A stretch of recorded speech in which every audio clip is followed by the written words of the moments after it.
Sheri Coleman adored her spouse and simply desired contentment.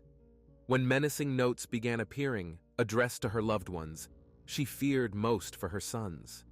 Could an individual truly be capable of causing harm, even to her young children? This marks the beginning of the heartbreaking events that befell the Coleman household. Chris Coleman was born on March 20th, 1977, to a family of Christian pastors, Ron and Connie, in Chester, Illinois, Columbia. He and his two siblings were brought up in strict accordance with church customs. The Coleman household was deeply devout. Chris grew up as a highly compliant child, excelled academically, assisted his parents, engaged in sports, and took part in all church activities. He was an exemplary kid, student, and athlete, as described by his father. The coach was also immensely pleased with the achievements of this exceptional boy. During his elementary school years, Chris participated in basketball, baseball, and track and field. However, he was also known for being kind, sensitive, and the most introverted among the three brothers. While this trait was considered endearing in childhood, it was perceived as a shortcoming in his teenage years. His parents aimed to instill masculine qualities in him, such as resilience and perseverance. But this proved to be challenging. On one occasion, his father took him hunting, and they caught a rabbit. Ron proceeded to take the animal's life in Chris's presence, leaving the boy inconsolable and utterly distraught. He felt deep compassion for the rabbit and never went hunting again. This heightened sensitivity impacted his interactions with peers and led to numerous challenges during Chris's adolescence.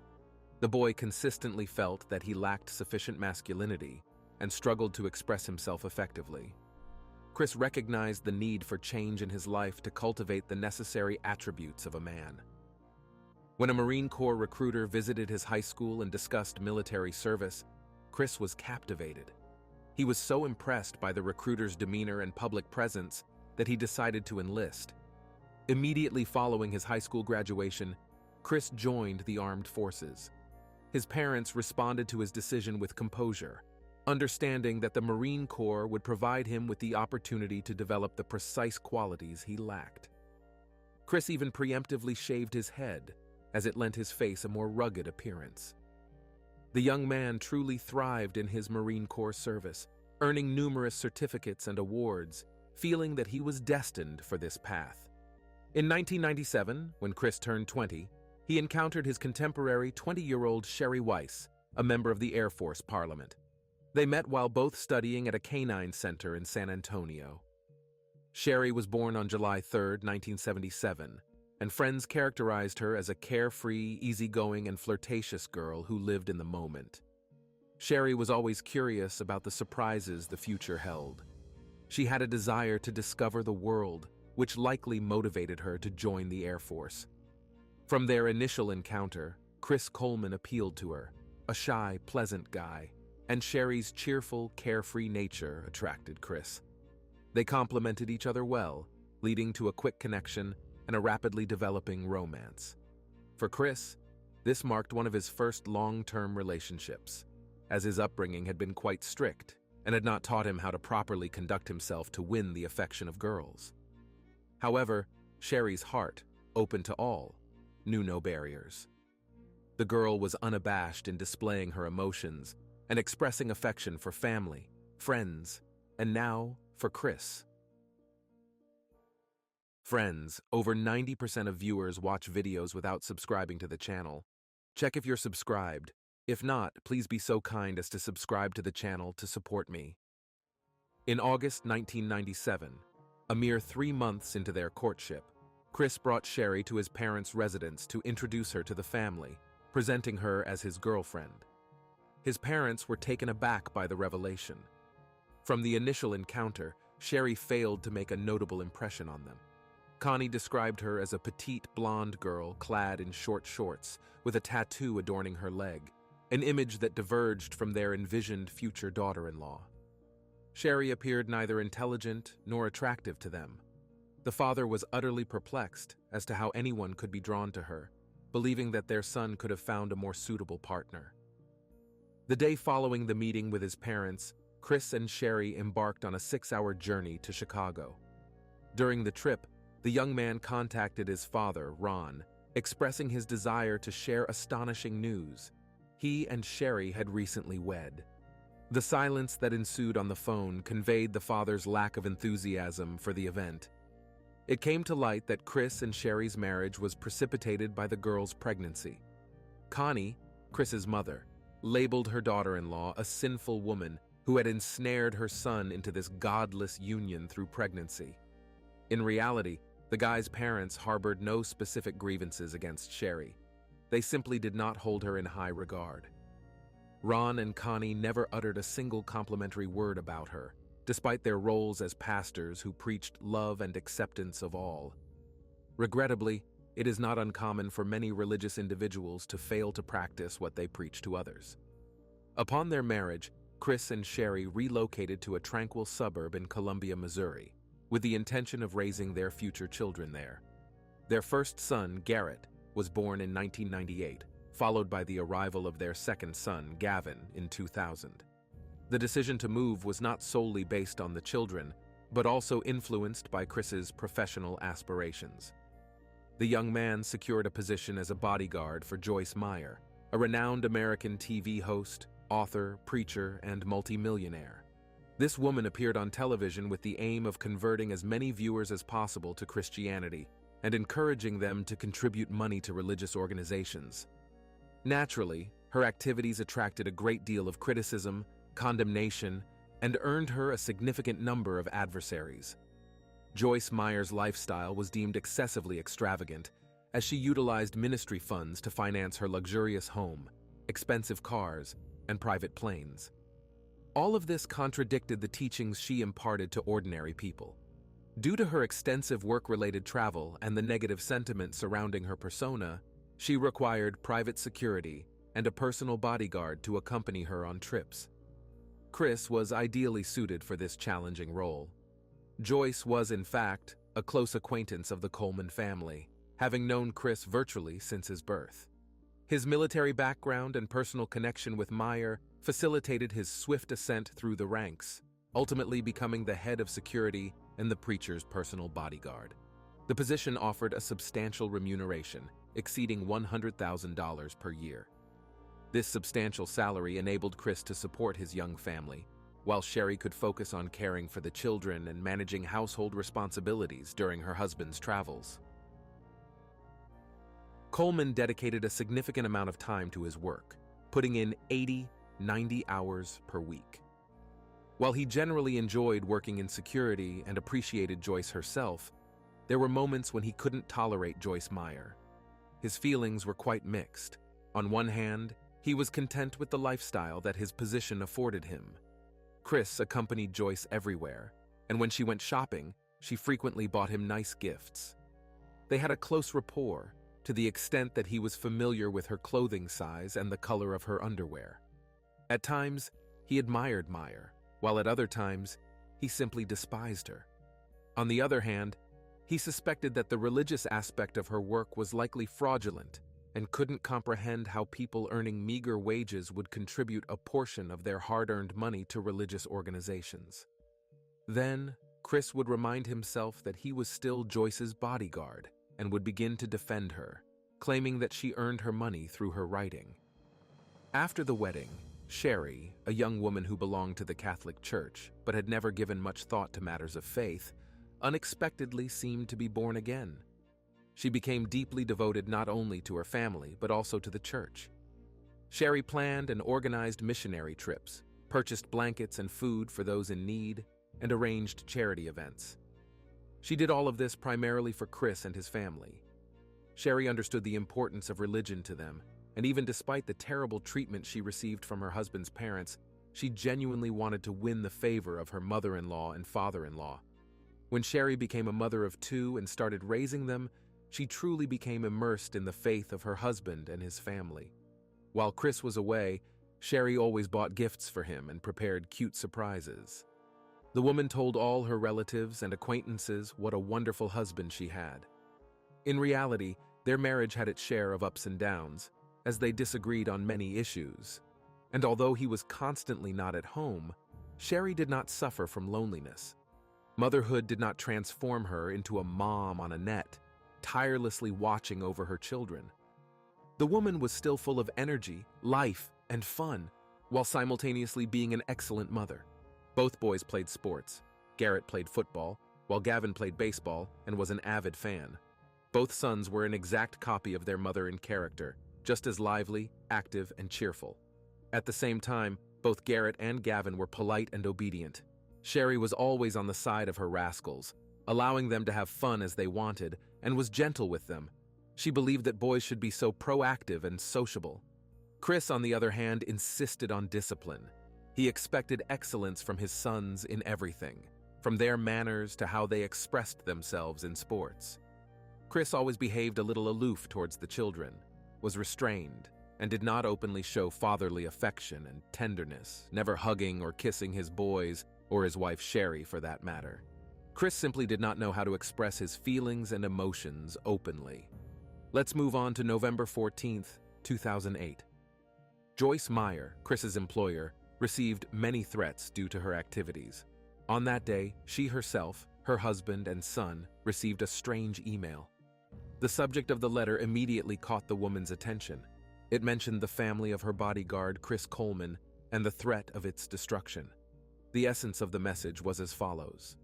Whoever received this letter should convey the information to Chris and Joyce. The TV host was asked to stop her sermons, or otherwise the family of her head of security would suffer. The author of these lines pointed out that if he could not get to Joyce, then he would get to someone close to her, and since Chris follows Meyer on all trips, his family is not protected by anything.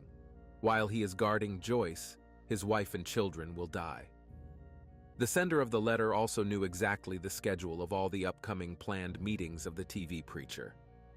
The next day, November 15th, Joyce's family and Chris received another email where the threats continued. The unknown person demanded a personal meeting with Meyer and that she return his money to him. If this meeting did not take place, then he would start sending her loved ones to the next world one by one, starting with the family of Sheri Coleman. Over the next few months, the threats only worsened, to the point that this person put a letter in the mailbox at the Coleman family home. It ended with the words, "I'm watching you." This letter was not sent by mail. The unknown individual personally put it in the box. This occurred while Chris was out of town, accompanying Joyce in Hawaii. Sheri, who opened the envelope, was very frightened. She immediately called Chris's parents, her family, and all close friends, telling them about the threats against her and the children. Chris took the threats to his family extremely seriously upon returning from his business trip. He reported the matter to the police, resulting in increased patrols in their neighborhood. He informed the neighbors about the potential danger and requested that they report any suspicious individuals seen near the Coleman residence. Fortunately, the neighbor living across the street from them happened to be Detective Justin Barlow of the Columbia Police Department. When Chris approached him, he volunteered to redirect his outdoor surveillance camera towards the Coleman's house to monitor their driveway and mailbox. On May 4th, 2009, this camera captured footage of Chris and his two sons, Garrett and Gavin, playing ball in the driveway. Tragically, just 12 hours after these images were recorded, the unthinkable occurred. On May 5th at 5:43 a.m., Chris departed from the family home to go to the gym. During his journey, he attempted to call Sheri to wake her up, but his wife did not respond. While exercising, Chris managed to send his wife numerous messages, inquiring if she had woken up and reminding her that it was time to get the children ready. He then wrote that he had about 5 minutes left of cardio training before he would return home, but all these messages went unanswered. Chris left the gym at 6:40 a.m. and began driving home. During the drive, at 6:43, he called his neighbor, Detective Barlow, and requested that he check on Sheri and the boys. He was concerned that he had not received a response to either his calls or messages. Given all the threats they had received, Chris was extremely worried about his family, especially considering the most recent email received a few days earlier on April 27th, which spoke of a final warning. The attacker hinted that the worst nightmare of Chris's life was about to unfold. Detective Barlow got out of bed, got dressed, and as a precautionary measure, called the dispatcher at the Columbia Police Department, requesting that several officers be sent to the Coleman's address. He crossed the street and knocked on the front door, but no one answered. By that time, other police officers had already arrived at the house. They walked around the building and noticed an open window on the first floor at the back. The protective screen had been removed, leading law enforcement officials to suspect that something was amiss, and they called for reinforcements. Upon entering the house, they immediately realized that a crime had taken place there. All the walls inside were painted with blood-red spray paint. There were inscriptions such as, "I'm watching you," "Punished," "You paid," and so on. All the bedrooms were located on the second floor, and that's where the police discovered the lifeless bodies of 31-year-old Sheri, 11-year-old Garrett, and 9-year-old Gavin. They were all lying in their beds, showing no signs of life. Sheri had been brutally beaten. Her naked body was lying face down, and a vulgar expletive was written on the wall of the master bedroom. The perpetrator didn't even bother to cover the poor woman's body with a sheet or throw a blanket over it. Gavin, who had celebrated his birthday just 5 days earlier, was only partially covered with a sheet on which an obscene inscription was written.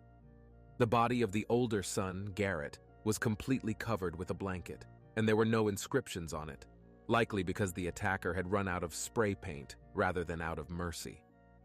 There were no signs of struggle on the boys' bodies, indicating that everything happened while they were asleep. Shortly after the horrific discovery, at 6:56 a.m., Chris arrived at the house. Detective Barlow went out to meet him, blocked his path, and informed him that no one had survived. They were unable to save them. As the house was already cordoned off as a crime scene, Chris was instructed to remain outside and not enter. The homeowner did not argue. He turned around, sat right on the driveway, and called his father.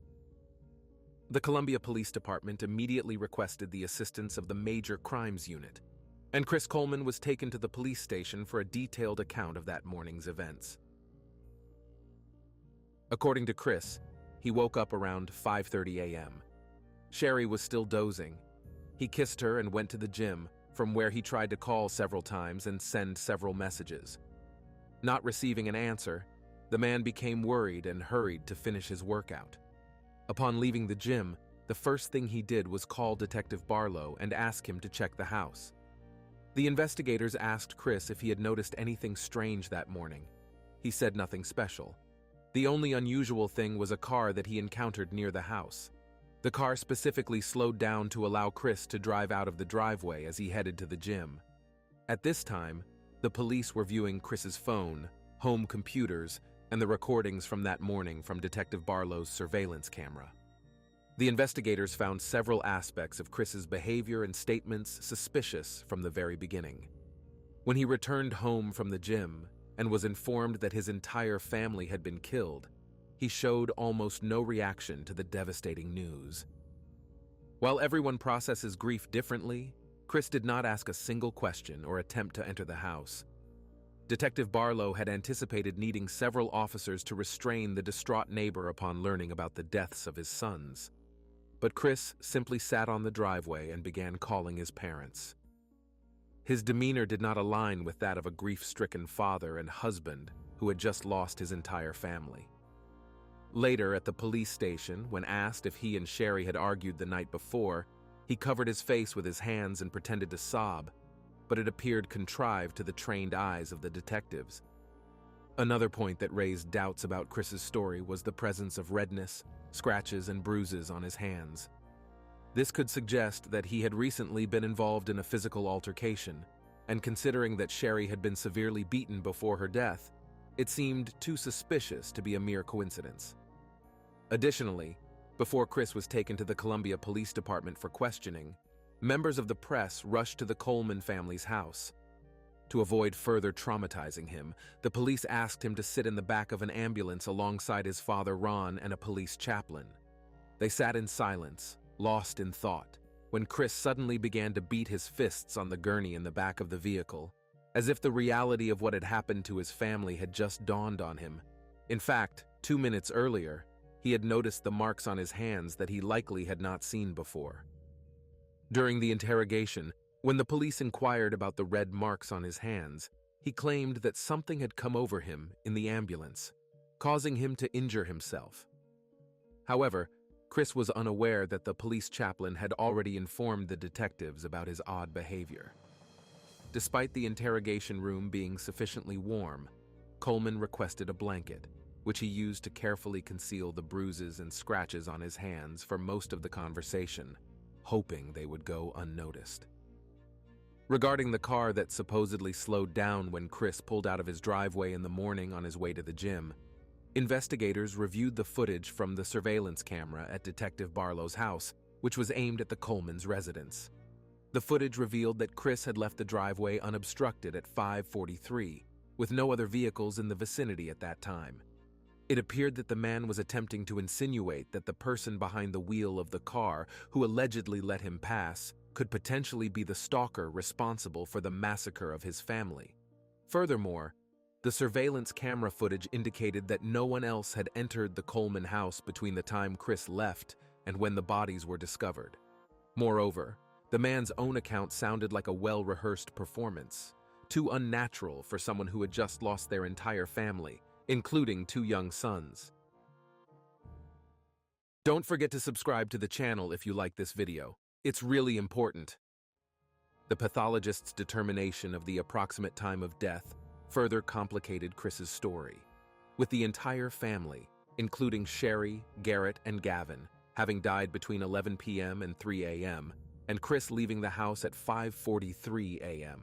His claim that he woke up, kissed his wife, and went to the gym became highly suspect. When police officers informed him that Sheri and the boys had passed away before he left the house, Chris expressed great surprise. He began to insist that his wife was lying next to him on the bed and that he believed she was alive. However, he omitted the detail about kissing Sheri before leaving, as it would have sounded completely absurd.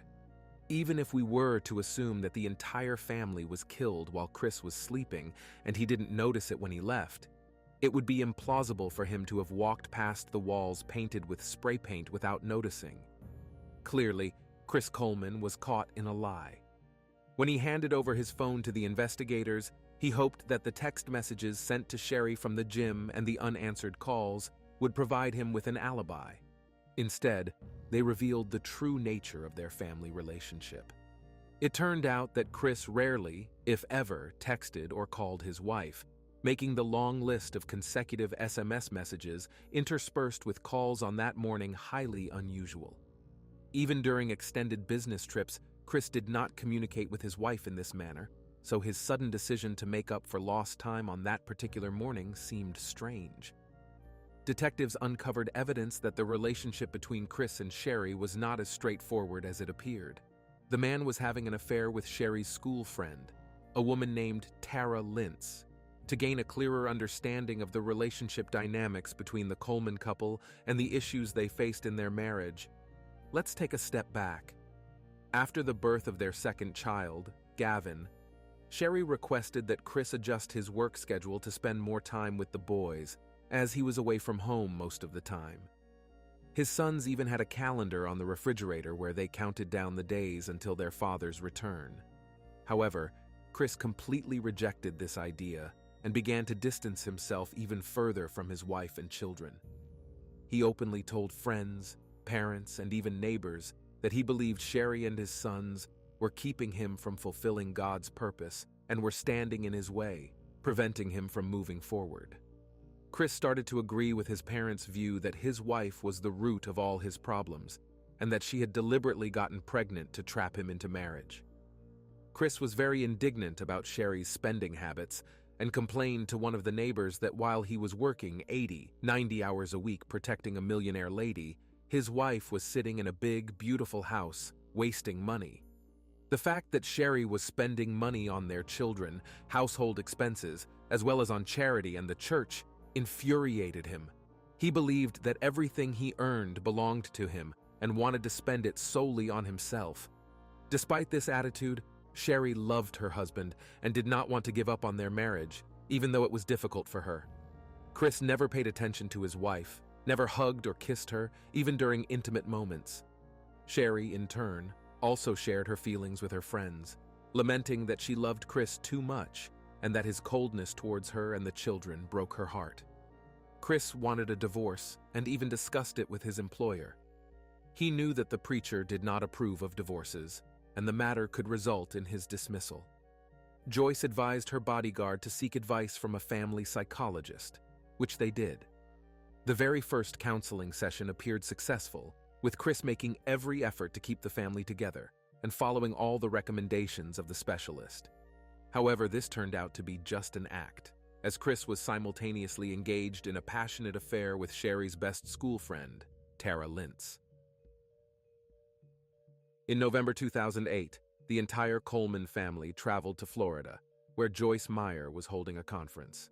Sheri, unaware of the potential consequences for her marriage, wrote to Tara expressing her desire to meet and chat, and invited her to attend Joyce's conference. This is how Chris met his future mistress. Interestingly, Tara shared many similarities with Sheri. She had the same dark hair, a similar figure, and personality. The only difference was that she was never overly persistent. Tara was a mirror image of Sheri before marriage, cheerful, flirtatious, and carefree, living one day at a time, or at least that's how Chris perceived her. Tara worked as a hostess in a gentleman's club before securing a job as a waitress at Darby Lane, where dog races were held. Chris saw her as he remembered Sheri, mischievous, attractive, and captivating the hearts of men. Their romance was not a fleeting affair. They almost immediately confessed their mutual feelings and communicated around the clock. Chris kept a note on his phone titled, "Tara Who Changed My Life," where he recorded details from the day they met. It contained all the information about this woman: the color of her eyes, her jeans size, underwear size, her favorite perfume, and flowers, which included tulips and pink roses. Chris had a list of gift ideas, including an engagement ring he intended to give her for Christmas. They discussed future children, chose names for them, and even talked about their wedding plans. Chris and Tara planned to get married in January 2010, and the mistress went as far as registering at the marriage registry. They had even selected rings for themselves. When Chris went on business trips, he paid for Tara's plane ticket. They traveled together to Phoenix and Hawaii, staying in the same hotel room. Numerous intimate photos and videos that they took for each other were also discovered on Chris's phone. Shockingly, even explicit photos of Tara were found on the computer belonging to Ron, Chris's father. The son had sent them to his father and shared details about his affair. The most disturbing aspect of the situation was that both Ron and Connie were aware of their son's infidelity, yet they approved of these extramarital relationships and supported Chris, despite being pastors. They believed that Sheri was not taking proper care of their boy and was neglecting her marital duties, which they considered the most important aspect of a relationship. They justified the affair by claiming that Sheri was not gentle enough, never complimented Chris, and kept telling him that he was capricious, which explained his attraction to the affectionate and always cheerful Tara. Sheri herself suspected an affair just a few months before her death. The date November 5th, 2008, the day Chris met Tara, appeared in the notes on Chris's phone related to his mistress. The police also took note of this, as 9 days later, emails with threats against Chris's family began to arrive. Information from the mobile phone revealed that Chris was exchanging text messages with Tara, in which he mentioned his intention to hand his wife divorce papers on May 4th, but the lawyer had made an error in writing Sheri's name. Chris stated that he would correct the mistake and give his wife the papers the next day, but he never had to do so, as on May 5th, his entire family was killed. The interrogation of Chris Coleman lasted approximately 5 hours, during which the detectives gathered all the information about him. When questioned about his mistress, Chris denied that there was anything more than a casual flirtation between them, claiming he would never do such a thing to his children. He portrayed his marriage to Sheri as an ideal union of two lovers. However, Chris was unaware that the investigators had already spoken to Tara Lintz, who had provided them with detailed information about their affair. Tara assured the police that she had no idea her lover was plotting something so horrific, but her demeanor suggested a sense of pride that a man was willing to commit a crime for her. showing no concern for the fact that her best friend from school had been found dead in her bed. Tara even boasted to the officers that Chris would send her photos of Sheri sleeping in the evenings as a guarantee that they would not engage in any intimate activities that night. On May 19, 2009, Chris Coleman was arrested at his parents' home and charged with the particularly heinous triple murder of his family. The trial commenced on April 25, 2011, and he pleaded not guilty to the massacre of his wife and children. During the proceedings, the previously mentioned case materials were presented. Tara testified as a witness, wearing the promise ring that was referenced in Chris's phone notes. Additionally, a significant amount of new information emerged during the investigation. It was revealed that all the threatening letters sent to Joyce Meyer and the Coleman family had actually been sent from Chris's laptop. The words from the emails were repeated on the walls of the house, written with spray paint and containing the same spelling errors as in the printed version. These identical mistakes were also found in other notes written by Chris and discovered in his office. Furthermore, a 3-month-old credit card payment for the purchase of a can of red paint, which was used for the inscription at the crime scene, was found on Chris's computer. A glove with traces of spray paint, discarded by Chris on his way to the gym, was also discovered near the interstate highway. The court was provided with video-recorded testimony from Joyce Meyer, who stated that on May 4th, Coleman had requested a day off for the first time in many years due to feeling unwell. Additionally, Sheri's friend, who had spoken with her shortly before her death, recalled a strange phrase. Sheri had said that if anything happened to her, it meant that Chris was responsible. On May 5th, 2011, the second anniversary of the deaths of Sheri, Gavin, and Garrett, the jury found Chris Coleman guilty on all 3 counts of first-degree murder. They also recommended the death penalty for his actions, but the judge ultimately sentenced him to life imprisonment without the possibility of parole. Chris attempted to appeal his sentence, but was unsuccessful. Currently, Chris Coleman is serving his sentence in a correctional facility, where he acts as a preacher. He counsels other inmates on religious matters and provides spiritual guidance.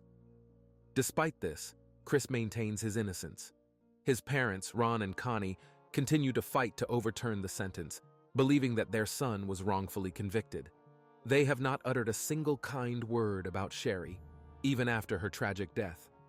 This heartbreaking story serves as a stark reminder of the potential for evil that often lurks within individuals, hidden behind a veneer of normalcy.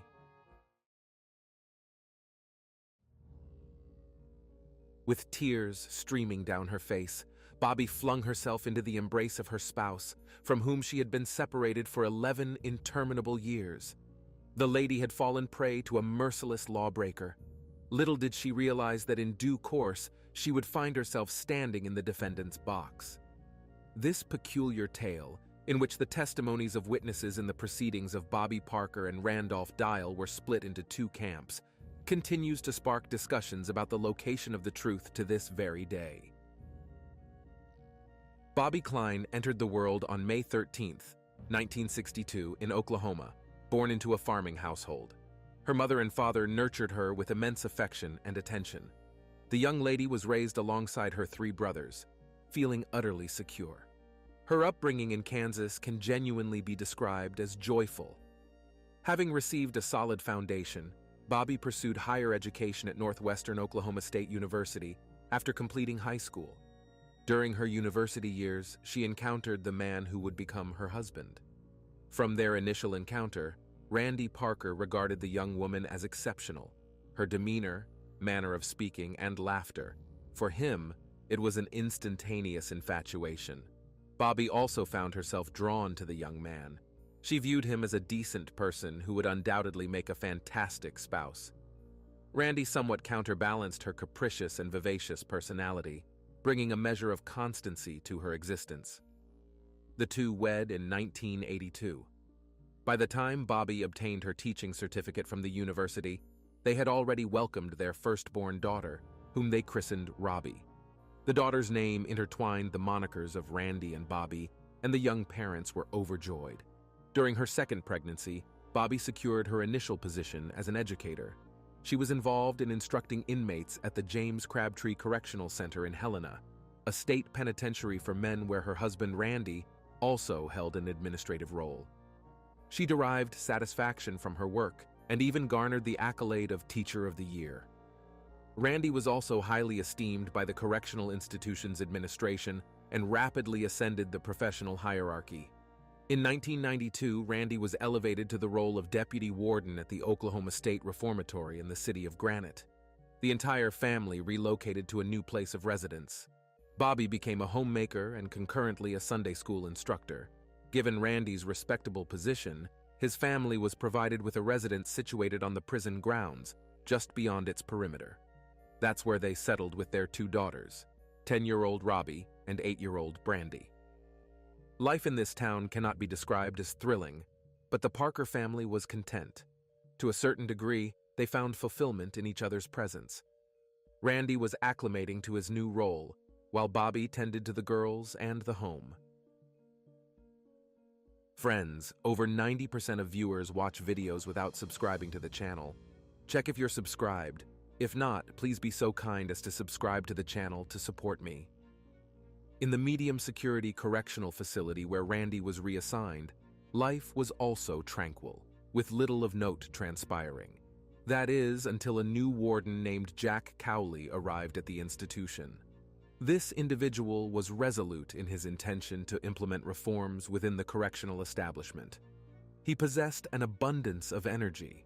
Ideas were veritably percolating in his mind. This distinguished him conspicuously from his subordinates who were accustomed to a serene and unhurried existence. It is at this juncture that another figure in the narrative emerges, an inmate by the name of Randolph Franklin Dial. Randolph entered the world in Tulsa, Oklahoma on September 26, 1944. His parents separated when he was a mere 3 years old, and subsequently, his elder brother took his own life. These occurrences left an indelible mark on the boy's psyche. He turned inward and discovered a vocation in the visual arts. Upon completing high school, Randolph matriculated at the University of Mexico, Faculty of Painting. Having acquired his education, he secured employment as an art instructor and earned a livelihood by selling his paintings and sculptures until he found himself incarcerated with a life sentence. In 1981, Dial perpetrated a crime. He sent 27-year-old martial arts instructor Kelly Dean Hogan to the afterlife. Despite the fact that this transpired in 1981, he was only apprehended and indicted in 1986. Perhaps Randolph could have evaded punishment entirely if he hadn't once, while inebriated, divulged the grave transgression himself. Dial maintained that he was executing an order for the mafia. They had allegedly recruited him as a contract killer. In general, this man possessed such a vivid imagination that he could regale people with a plethora of incredible tales. For instance, about his exploits in the Delta Squad during his service in Vietnam, and how he was employed by the FBI, the Secret Service, or the CIA. Randolph had at least 6 offspring, although he himself insisted that there were more than 9, and this was the product of more than 5 distinct marriages. Dial was an exceptionally intelligent, charming, charismatic individual, but simultaneously, he knew how to adeptly manipulate people and could effortlessly subjugate the will of another. While Randolph was confined in the Oklahoma State Reformatory in the city of Granite, he effortlessly established a rapport with the prison warden, Jack Cowley. By that time, the convict had already secured special privileges. He resided in a dormitory with minimal security conditions outside the prison walls. One day, he approached the head of the institution, Jack, with a proposition to establish an art program in their penitentiary. Dial elucidated that he wished to engage in something with his art and find an application for his own talent. The warden acquiesced. For him, it was a kind of mutually beneficial arrangement. Randolph could immerse himself in his art while he would promote his prison of talented inmates and demonstrate to everyone the positive developments transpiring at the correctional center. Simultaneously, they could raise funds for the rehabilitation of convicts. Dial exhibited exemplary behavior and established himself as a dependable prisoner. That is, he had the opportunity to depart from the prison dormitory with a minimal level of escort to participate in this art program. It was determined that the program would be launched in the Parkers' family garage. Their residence, as previously mentioned, was situated on the prison grounds, just outside its walls, and Randolph Dial was granted unrestricted access to the garage and an excellent opportunity to work there on ceramic products, as well as impart his artistic knowledge to others.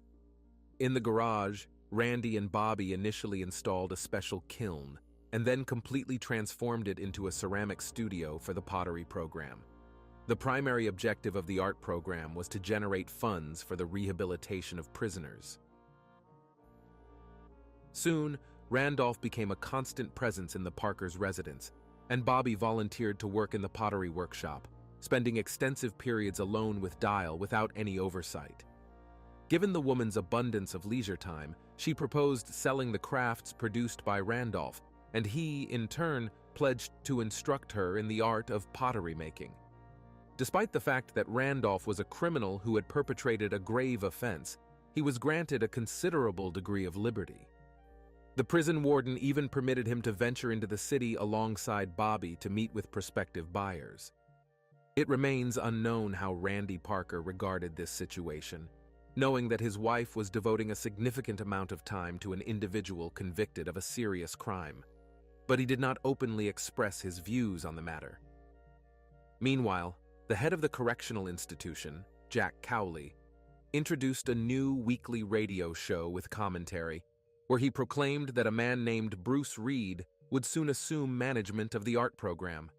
Apparently, Randy's discontent did surface after all. This signified that Randolph would be deprived of a life free from rules and regime restrictions. He would no longer be able to engage in his recent activities, departing from the prison grounds whenever he desired and pursuing his passion. He would have to return behind bars to the established living conditions. Scarcely anyone would be thrilled by such a prospect. On August 30th, 1994, Randy Parker, as usual, went to work at the correctional center. When he departed, he observed Randolph working in the studio in his garage as per usual. Later that evening, upon returning home, he discovered neither his wife Bobbi nor Randolph at the residence. In the kitchen, the man found a note from his wife informing him that she had gone to the store for shopping, so there was nothing extraordinary about it. However, as darkness descended and his wife still hadn't returned, Randy grew concerned. Bobbi's minivan, which she had presumably taken to go shopping, was also absent.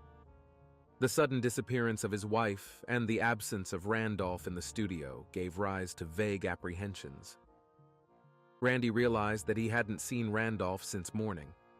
He requested an officer to check the room in the dormitory just in case, and when it was revealed that the prisoner was not there, the man became alarmed that Randolph had escaped, abducting his wife Bobbi in the process. Randy had no other explanation for why these two were missing at such a late hour. Later that same evening, Bobbi called her mother and asked her to convey a message to her two daughters. She informed them that she intended to see them soon. Over the subsequent few days, Bobbi called her mother several more times, but she never once dialed her husband Randy's number. A few days later, law enforcement discovered Bobbi's minivan abandoned in Wichita Falls, Texas. The officers searched the vehicle and found nothing there except for a pack of cigarettes of the same brand that Randolph Dial favored. The authorities placed Bobbi Parker's name on the list of missing persons and those in peril. It was presumed that the woman had been abducted and was being held against her will by a dangerous criminal. At home, she left behind her husband and two young daughters. After that, no one saw or heard from either Bobbi or Randolph for 11 years. Randy Parker never ceased searching for his wife, and one day his efforts were rewarded. On April 4th, 2005, law enforcement received a tip. A man from Texas had viewed a TV show called America's Most Wanted, which reported on crimes and the individuals who perpetrated them. The program covered long-standing cases, displaying photos of suspects on the air in the hope of obtaining information from the general public about their possible whereabouts. Once, the documentary series featured Randolph Dial, who had abducted the wife of the deputy warden of an Oklahoma correctional institution named Bobbi Parker. A TV viewer called the police, believing he recognized the face of the kidnapper he had seen on the show. Detectives promptly went to this person to ascertain the details, and he, in turn, directed them to a mobile home on a rural poultry farm in Piney Woods, near the Louisiana border. According to the witness, the couple residing in the trailer behaved very suspiciously and had long raised questions among some neighbors. The man and woman scarcely communicated with anyone, living quite isolated and tranquil lives. If it weren't for the criminal's photograph shown on the show, this person would never have remembered them.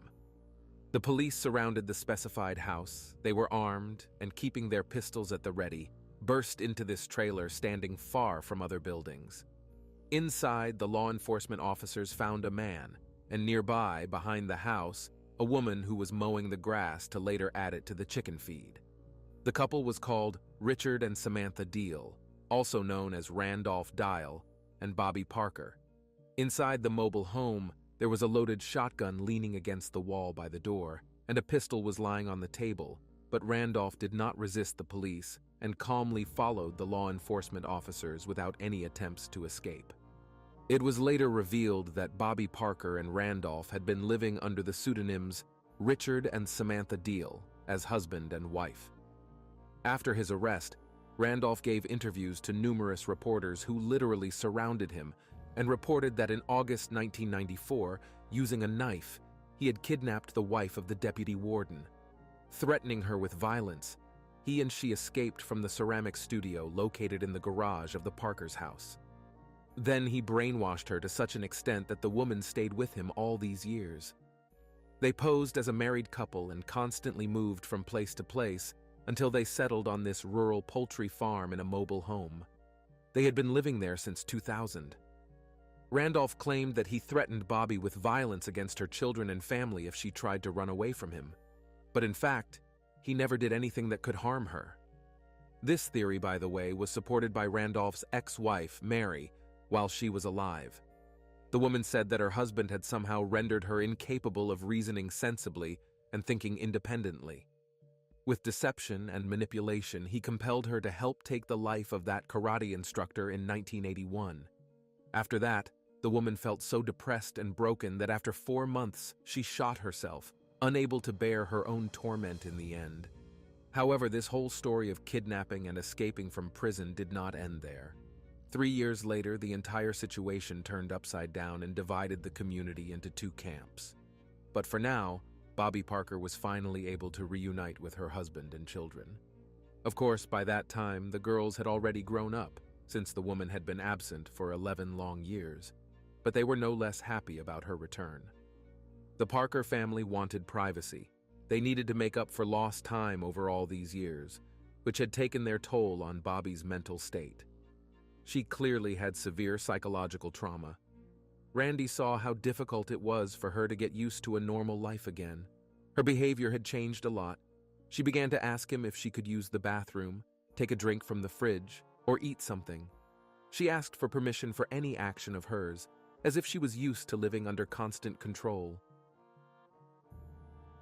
While the police were investigating Randolph's escape and Bobbi's kidnapping, the criminal himself was put behind bars. During the search of the mobile home where the fugitives lived, detectives made several strange discoveries. They found contraceptives, sex toys, and numerous Valentine's Day cards that the kidnapper and victim wrote to each other. Neighbors of the fake married couple said that Bobbi always looked unhappy and was constantly looking over her shoulder. At first, Randolph worked on the poultry farm himself, but his health began to deteriorate over time, so Bobbi took his place. The woman worked in hot conditions, performing hard physical labor, while Dial sat in the mobile home and created works of art. He was still engaged in his creative work, and for him, it was more significant than physical labor in the field. Further, the detectives discovered that every few weeks, Bobbi would go to town to buy groceries and supplies for Randolph, as well as to cash checks from her job. The strangest thing was that she did this alone, without any control from her kidnapper. Across the street from the local grocery store that Bobbi often visited was the Shelby County Sheriff's Office.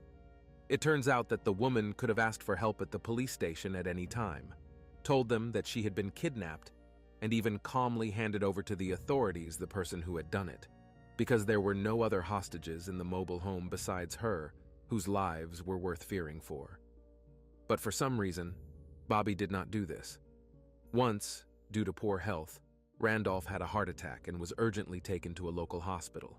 It turned out that Bobbi had another chance to escape and return to her family. However, instead, she went to the medical center and stayed with Randolph. Moreover, Bobbi wrote him a letter where she confessed her feelings. Subsequently, Bobbi stated that Randolph had psychological power over her. This was also confirmed by another woman whom the kidnapper forced to accompany Bobbi while carrying out his errands. She was Randolph's former school teacher. Together, the women devised an escape plan 3 times, but each time when it came to implementing it, they simply retreated because they were too frightened. The management style of the head of the correctional institution, Jack Cowley, was called into serious question due to his special disposition towards the prisoner Randolph. The head of the institution allowed him to have his own work schedule, not at all related to the prison regime. This is what allowed him to escape, abduct citizen Bobbi, and keep her captive for several years. Some of the prison staff even joked about the boss and called the warden's philosophy, "hug a thug." In an interview shortly after his arrest, Randolph Dial presented his version of the events of August 30th, 1994. He said that he did not regret exchanging a life sentence at his age for 10 years of free life with a woman, even if after that he would have to face the full severity of the law. Oddly enough, the man stated that the relationship between him and Bobbi was never romantic. They even slept in different rooms. Most likely what Bobbi experienced can be called Stockholm Syndrome. Stockholm Syndrome, or traumatic bonding, is a condition in which hostages form an emotional dependence and attachment to their captors. Over time, victims begin to feel sympathy for the criminals, and often this happens out of fear of violence or pain. Randolph said that Bobbi lived under the impression that if she ever tried to escape, he would find her and make her regret it, especially regarding her family. And although Dial did not mean that at all, he did not seek to dissuade the woman for fear of being left in complete solitude. Neighbors considered this union strange. They practically did not communicate and did not even talk to each other. The couple tried to avoid trips to the city as much as possible, and if some unfamiliar car drove into their yard, the owner of the mobile home would come out on the porch with a weapon and demand that they get away from his territory. Don't forget to subscribe to the channel if you like this video. It's really important. The couple's house stood in a secluded place on a wooded lot opposite 5 large metal chicken coops. Neighbors said that Bobbi was very sweet, while Randolph was very detached, cold in communication, and always treated everyone with suspicion. He did not like it when someone intruded into their personal life, let alone the trailer. On February 2nd, 2007, Randolph Dial was sentenced to an additional 7 years in prison for escaping from prison, but this was in addition to his life sentence. So for him, this sentence essentially changed nothing. In prison, his health continued to deteriorate. He suffered from a long list of diseases, including lung cancer and heart problems. And on June 13th, 2007, Randolph died at the age of 62 in a maximum security prison in Oklahoma. When Bobbi Parker finally reunited with her family after an 11-year separation, she was incredibly happy. The woman tried not to remember the 11 years of continuous daily nightmare. It seemed that now the life of the Parkers should get better, but many people had doubts whether it was a kidnapping or something completely different. One of those doubters was the head of the correctional center, Jack Cowley. He stated that the relationship between Bobbi and Randolph was not normal. That is, it could not be called a relationship between a civilian and a prisoner serving a sentence. Once he saw the two of them drinking coffee on the porch of the Parkers' house and chatting nicely, and this was not an isolated case. On the other hand, wasn't it he who decided to organize a ceramics studio outside the prison in a house where, in addition to a correctional officer, his wife and children lived? According to Cowley, after the police found Randolph and Bobbi, it was easier to detain Randolph than to find out what role Bobbi actually played in this whole situation, whether she was a hostage in reality, because when the arrested man was being taken away, she insisted that the police give the man his cigarettes and medicine. How to understand such a caring attitude towards your kidnapper if you were held against your will for 11 years? Wouldn't you spit on the personal needs of your kidnapper? The prosecutors had a different opinion on this matter. They believed that Bobbi was a woman who fell in love with a prisoner. She ran away with him of her own free will. This is the picture that emerged when, during a search in the mobile home, only one bed was found. Although Randolph insisted that they slept in different rooms. In addition, joint photographs, love letters, special occasion cards, contraceptives, and intimate toys were found. In April 2008, almost 3 years after Bobbi was found and rescued on the poultry farm, she was arrested. She was charged the day before the statute of limitations expired. At that time, the woman was 45 years old, and she was accused of helping Randolph escape from prison. By that time, Randolph himself had already died, leaving behind only a statement that Bobbi was an involuntary participant in this whole event and was his hostage for a whole decade. The investigation continued, and the trial in her case began after another 3 years. Then, 2 months were spent selecting the jury. The difficulty was that the city was very small, with a population of just over 1,500 people, and most of the residents worked in the correctional institution, so the judge did not want any of the prison staff to be on the jury. The trial finally began in 2011. The prosecutors stated that Bobbi Parker was in love with Randolph, helped him escape, and lived with him in this romantic adventure for 11 years. The prosecution also claimed that the woman had previously had inappropriate relationships and intimate contacts with inmates in the prisons where her husband worked. However, Bobbi denied this, and her lawyers insisted that Randolph had drugged his victim with illicit substances and kidnapped her. Bobbi repeatedly told investigators that on that day, she felt dazed and at some point lost control of the situation. She came to her senses when the criminal was already carrying her in his arms to the minivan in which they left that day. The convicted criminal tied her wrists and ankles with a belt so that she could not escape. But even here, something did not add up. One inmate was heading to the art program that day. He remembers how surprised he was when he saw Bobbi and Randolph in the minivan, and in fact, Bobbi was sitting behind the wheel. Another inmate stated that the two behaved inappropriately every time they worked together in the ceramics workshop. The prosecution also claimed that Bobbi had many opportunities to leave Randolph, at least while they were in the mobile home near the poultry farm, but each time the woman somehow returned. Their entire temporary dwelling also looked more like not a kidnapper and a captive, but a married couple's home, and a loving couple at that, judging by the letters and cards.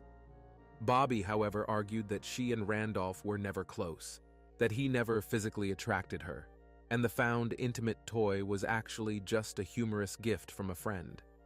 According to the woman, she stayed with Randolph because she was afraid for her family because of his threats. Bobbi insisted that she was subjected to emotional and physical abuse by her kidnapper, and was afraid not only to escape, but even to move a finger without his permission. The man intimidated her with his tales of his connections with the mafia, so Bobbi was afraid that even if Randolph himself ended up behind bars, her family could suffer from his friends in the criminal world. There was a lot of evidence for and against. The owner of the poultry farm testified about how Randolph mercilessly beat Bobbi, and she often had to intervene. Periodically, she would find Bobbi in the chicken coops. It was the only place where Randolph did not like to go because of the specific smell, so his wife hid there and waited until he calmed down. The owner offered help many times, but Bobbi refused, believing that Randolph might not like it. Other neighbors of the runaway couple said they did not understand Bobbi's motivation to leave her family to run away with an inmate. She and Randy had a happy marriage. At least that's how it seemed from the outside. 2 little beautiful daughters and a cozy house. Would she really give it all up for a life on the run and give up her children for an inmate? Bobbi's husband, Randy Parker, tried his best to hold on for 11 years. He became a single father when his wife disappeared, but the man never lost hope. Over the years, he did not think about getting married again, and did not even go on a date with another woman once, fully focusing on raising his 2 daughters. After Bobbi returned home, Randy made a statement that he was only concerned that his wife was alive. She did not want to remember what she had to endure during those 11 years of hell, and the man never insisted on it, believing that Bobbi had suffered enough living in constant fear for her family. Randy never stopped believing that his wife would somehow find her way home. Whether Randy really believed what he was saying or wanted to convince himself that way is unknown. The lawyers used the fact that Randolph Dial enjoyed special privileges in prison. He could freely move around the correctional facility and come to the studio garage of the Parkers at any time. If he had wanted to escape, he could have done it at any moment. Bobbi could not have contributed to this in any way. In addition, Randolph himself supported Bobbi's innocence, stating that he took her away by force and she was not involved in anything. The prosecutors did not give up and insisted that the fugitives could have easily agreed that if they were ever caught, all the blame would fall on Randolph, since he had nothing to lose. An additional term would absolutely not change anything in his life. In the end, the charges that Bobbi Parker faced could have led her to a 10-year prison sentence. On the day the jury was supposed to deliver the verdict, the courtroom was full. Friends and family supported Bobbi. Throughout the entire trial, her husband tirelessly stayed by his wife's side, afraid of losing her again. The jury delivered their verdict, proposing only 1/10 of the maximum term possible under the charge. The maximum term was 10 years, and they wanted Bobbi Parker to spend only 1 year in prison for aiding Randolph Dial's escape. In the end, the woman spent only 6 months behind bars before she was released early on April 6, 2012. After leaving prison, Bobbi Parker successfully reunited with her husband, Randy. In this perplexing case, there are many different contradictory testimonies and statements from witnesses. The main question is whether Bobbi Parker could have voluntarily left her girls to start a life together with a man without a future. At the time of the escape, Randolph Dial was 50 years old, and Bobbi was 32 years old. There was an 18-year age gap between them. This question still torments those who knew the Parkers and considered them a good, close-knit family. If the woman was taken away under the threat of death, why did she not seize the opportunity to report this to the police when she went shopping without her kidnapper? To this day, some say that Bobbi was a hostage, while others consider her an accomplice. But where exactly does the truth lie in the bizarre story of Bobbi Parker and Randolph Dial? Is it possible that the couple in love deceived everyone? However, the main fact remains that Randy believes his wife and is ready to accept her after an 11-year absence.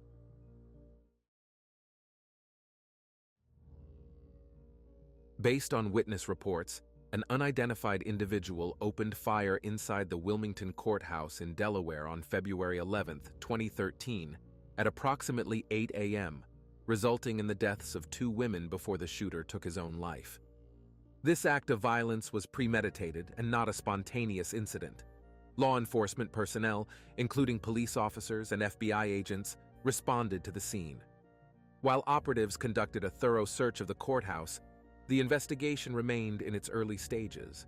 Authorities located the gunman's vehicle, a white SUV, parked on the opposite side of the street. Within the car, police discovered a red notebook containing a list of intended victims. The primary target was Christine Belford, followed by her lawyer Timothy Hitchings, one of the women who was killed. The attorney survived the incident, having been delayed by a few minutes and not yet meeting with his client. Video footage from security cameras reveals 2 individuals exiting the vehicle. One of them nonchalantly traversed the street and entered the courthouse, followed shortly by the second person, after which the aforementioned events unfolded. At 12:10 p.m., the police issued a press release indicating that the assailant was linked to one of the victims, his former spouse, Christine Belford. However, the truth proved to be far more disturbing. Detective Jeffrey Schreiner, upon hearing the radio report of the courthouse shooting, swiftly responded to the scene. Inside, he discovered 2 women lying adjacent to each other on the floor, and a man lying separately just beyond the revolving door. As the police officer entered the lobby and examined the victims more closely, he recognized one of them. Detective Schreiner was the sole individual at the scene with prior knowledge of the Christine Belford and David Matusiewicz case. He instinctively presumed he knew the shooter's identity, but the detective's assumption proved incorrect. The situation was far more complex than it appeared. 6 years prior to the shooting, on September 9, 2007, around 9 p.m., Detective Jeffrey Schreiner from the Missing Persons Unit received a distressed call from a woman. She adamantly claimed that her 3 daughters had been abducted, identifying herself as Christine Belford. According to her account, the perpetrator was her ex-husband, David Matusiewicz. Christine had permitted her husband to take their children on a 2-week vacation to Disneyland in Orlando, Florida. On August 26, 2007, the woman bade farewell to her 3 young blonde daughters with a kiss. Despite no apparent cause for concern, she spent the following 2 weeks feeling uneasy. The woman mentioned that whenever her daughters were with their father, contacting them was consistently challenging. She and her ex-husband had agreed that the children would return home by September, but they never did. The ex-husband did not respond to phone calls. Initially, Schreiner did not consider the incident a kidnapping, viewing it as another case of parents battling for custody. Such situations were common. A father or mother would take the children for the weekend and be reluctant to return them promptly, desiring to spend more time with them.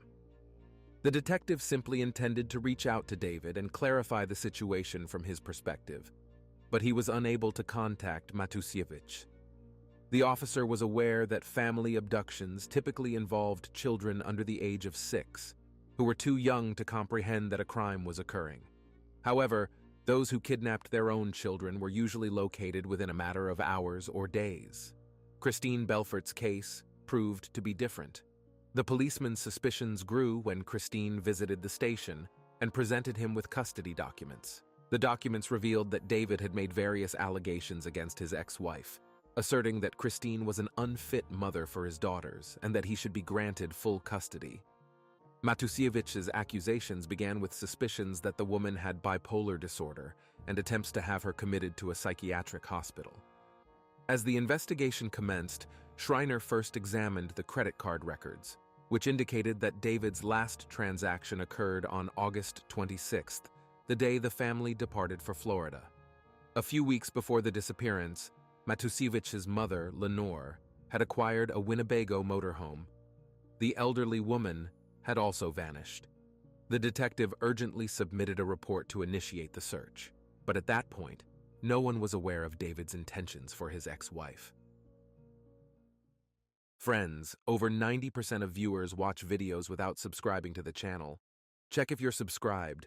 If not, please be so kind as to subscribe to the channel to support me. Christine met David Matusiewicz following the dissolution of her first marriage. Initially, he appeared to be a very agreeable individual to her. The man was a prosperous optometrist who owned his own practice. They encountered each other when Christine was employed by him as an administrator. In 2001, Christine and David wed and relocated to a pleasant residence in Middletown, Delaware. The woman already had a daughter, Katie, from her previous marriage, and they subsequently had 3 more daughters, 3 little blondes, Laura, Lee, and Karen. The marriage began to deteriorate as soon as David permitted his parents, Thomas and Lenore, to reside with them. Thomas, a former police officer from New Jersey, was described as a highly argumentative individual. Lenore was not far behind her husband in terms of irritability. With no other occupation, David's mother started to educate her daughter-in-law and instruct her on how to manage the household. The woman was annoyed by absolutely everything: how her granddaughters were educated, how her son was cared for, what was prepared for dinner, or how family finances were managed. Lenore, with her advice, was prepared to intervene in any aspect of the young family's life. It reached a point where Christine began to feel uncomfortable in her own home. After 5 years of marriage, in January 2006, she filed for divorce. The woman hoped that they would be able to maintain a cordial relationship with her ex-husband and the girl's father, sharing custody of them. However, David had no intention of allowing this. More than 2,000 miles to the south, in Hidalgo County, Texas, David Matusiewicz's car was speeding toward the Mexican border. Christine's 3 daughters, Laura, Lee, and Karen were playing in the back of the car. Their father, David, and their grandmother, Lenore, were seated in the front seats of the van. Soon, U.S. jurisdiction ended, and the travelers reached the customs post. An agent took their passports and asked how many people were inside the motorhome. David answered without showing the slightest sign of concern. Lenore also smiled kindly at the officer, not arousing any suspicion. The agent could clearly hear the girls talking and laughing somewhere inside. He compared the photographs in the passports with the faces of the driver and passenger, then returned the documents to David and opened the gate. The Matusiewicz mother and son, along with his 3 daughters, successfully crossed the international border. At that time, the authorities were unaware that the man had started planning his crime in the previous year. In December 2006, he arranged to obtain fake IDs for himself, his mother, and all 3 girls. David's motorhome crossed the Mexican border on August 28th and left no trace behind. Now, with a 2-week head start, they could be anywhere. Local authorities and federal agencies initially searched for the girls in New Jersey, where David grew up. Then they followed dozens of leads in Virginia, and only one tip made them suspect that the girls could be outside the country. Investigators searched David's house and found bank statements from New Zealand and Canada. Detective Schreiner also discovered that David had sold his business in Delaware for $650,000. Even worse, he had taken out a $249,000 loan in Christine's name by forging her signature. While Christine was trying to determine where her ex-husband could have gone with their 3 children, she tried to remain strong, not revealing that she had nearly stopped sleeping at night. She spent all her free hours fruitlessly at the computer, hoping to find even the slightest thread leading to her girls. November 2007 marked 2 months since Christine's daughters had vanished. Thomas Matusiewicz and his daughter Amy Gonzalez claimed to have no knowledge of David and Lenore's whereabouts. However, curiously, both Thomas and Amy abruptly relocated to Texas, within 20 miles of the Mexican border. This behavior did not go unnoticed, and Detective Schreiner suggested that the entire Matusiewicz family was implicated in the abduction. At that point, the search for the missing had reached an international scale, with Interpol also involved. News agencies reported on the kidnapping of 3 girls by a Delaware optometrist. Soon, the police discovered that David was hiding in Cerro Azul, just an hour's drive from Panama City. They mobilized a team, but David vanished before operatives could reach the house where he was hiding. Shortly thereafter, the FBI received information about David's passport, which he had used to travel to Costa Rica, and then there was complete silence. Over the next 16 months, the case stalled, and the investigation essentially ceased. By March 2009, Christine had nearly lost hope. She had not heard from the girls for 18 months. Karen, the youngest, was only 2 years old when her mother last saw her. She was just a baby, and now she would soon turn 4. Katie, Christine's eldest daughter from a previous relationship, shared in an interview what her mother had to endure. Every time she received the slightest hint, Christine would board a plane and fly to where David and her girls were supposedly located. But she consistently returned with the same words: "They're not there." With each trip, her confidence rapidly diminished. Christine's condition was deteriorating, but she could not accept the idea that she had lost her little blonde angels and would never see them again, never witness them growing up, falling in love, or getting married. The woman desperately pushed such thoughts away, but time relentlessly brought them back. Even Detective Schreiner began to question the likelihood of a successful outcome to the case. But then, the FBI got a lead. They were monitoring the cell phone of Amy Gonzalez, David's sister, and intercepted a call to South America, to a small town called Catalina, Nicaragua. The police immediately issued a bulletin with photos of the missing persons and the Winnebago van with Delaware plates. This is not a very common vehicle in that country, so there was a high probability that it would be noticed. On March 13, 2009, a Nicaraguan police officer pulled over a car for a routine document check. The driver of the car was revealed to be David Matusiewicz, accompanied by his eldest daughter, Laura. The man was driving around town selling his daughter's belongings. After spending approximately $1 million planning the abduction, he had less than $100 in cash on him. When David handed his driver's license to the officer disregarded it and instead instructed the driver to exit the vehicle. David was promptly arrested, and Laura was taken to the police station. Lenore, David's mother, and the two younger girls were in a filthy trailer filled with items from their Delaware home, a few miles outside of town. That night, Christine was the first to fly to Nicaragua. It was an emotional reunion between the mother and children who had not seen each other for more than a year and a half. At first glance, the girls appeared healthy, although they did not look their best. The eldest, Laura, who had already turned 7, recounted to her mother how she once slept on a beach in Costa Rica. Her daughter, Lee, who had psychological problems, was not receiving any treatment. Christine was overjoyed, but simultaneously, she was somewhat shocked by what she heard. The woman was astonished to learn what David had been telling the girls about her. Laura, the eldest daughter, said that they believed their mother was dead. Their father had told the little ones that Christine had taken her own life. The girls believed that their mother truly did not love them, since she decided to go to heaven without even saying goodbye. This was genuinely cruel and heartless towards his own children. To avoid trial, David Matusiewicz pleaded guilty to kidnapping his own children and bank fraud. He was sentenced to 4 years in prison, followed by a 5-year probationary period. Lenore Matusiewicz also pleaded guilty to endangering the lives of the children. She received 18 months behind bars. According to her lawyer, the elderly woman deeply regretted her choice and stated that it was wrong to separate the children from their mother, adding that keeping the girls away from their grandmother was also a harsh punishment. Christine knew she needed to hire a lawyer to strip David of any custody rights before he was released.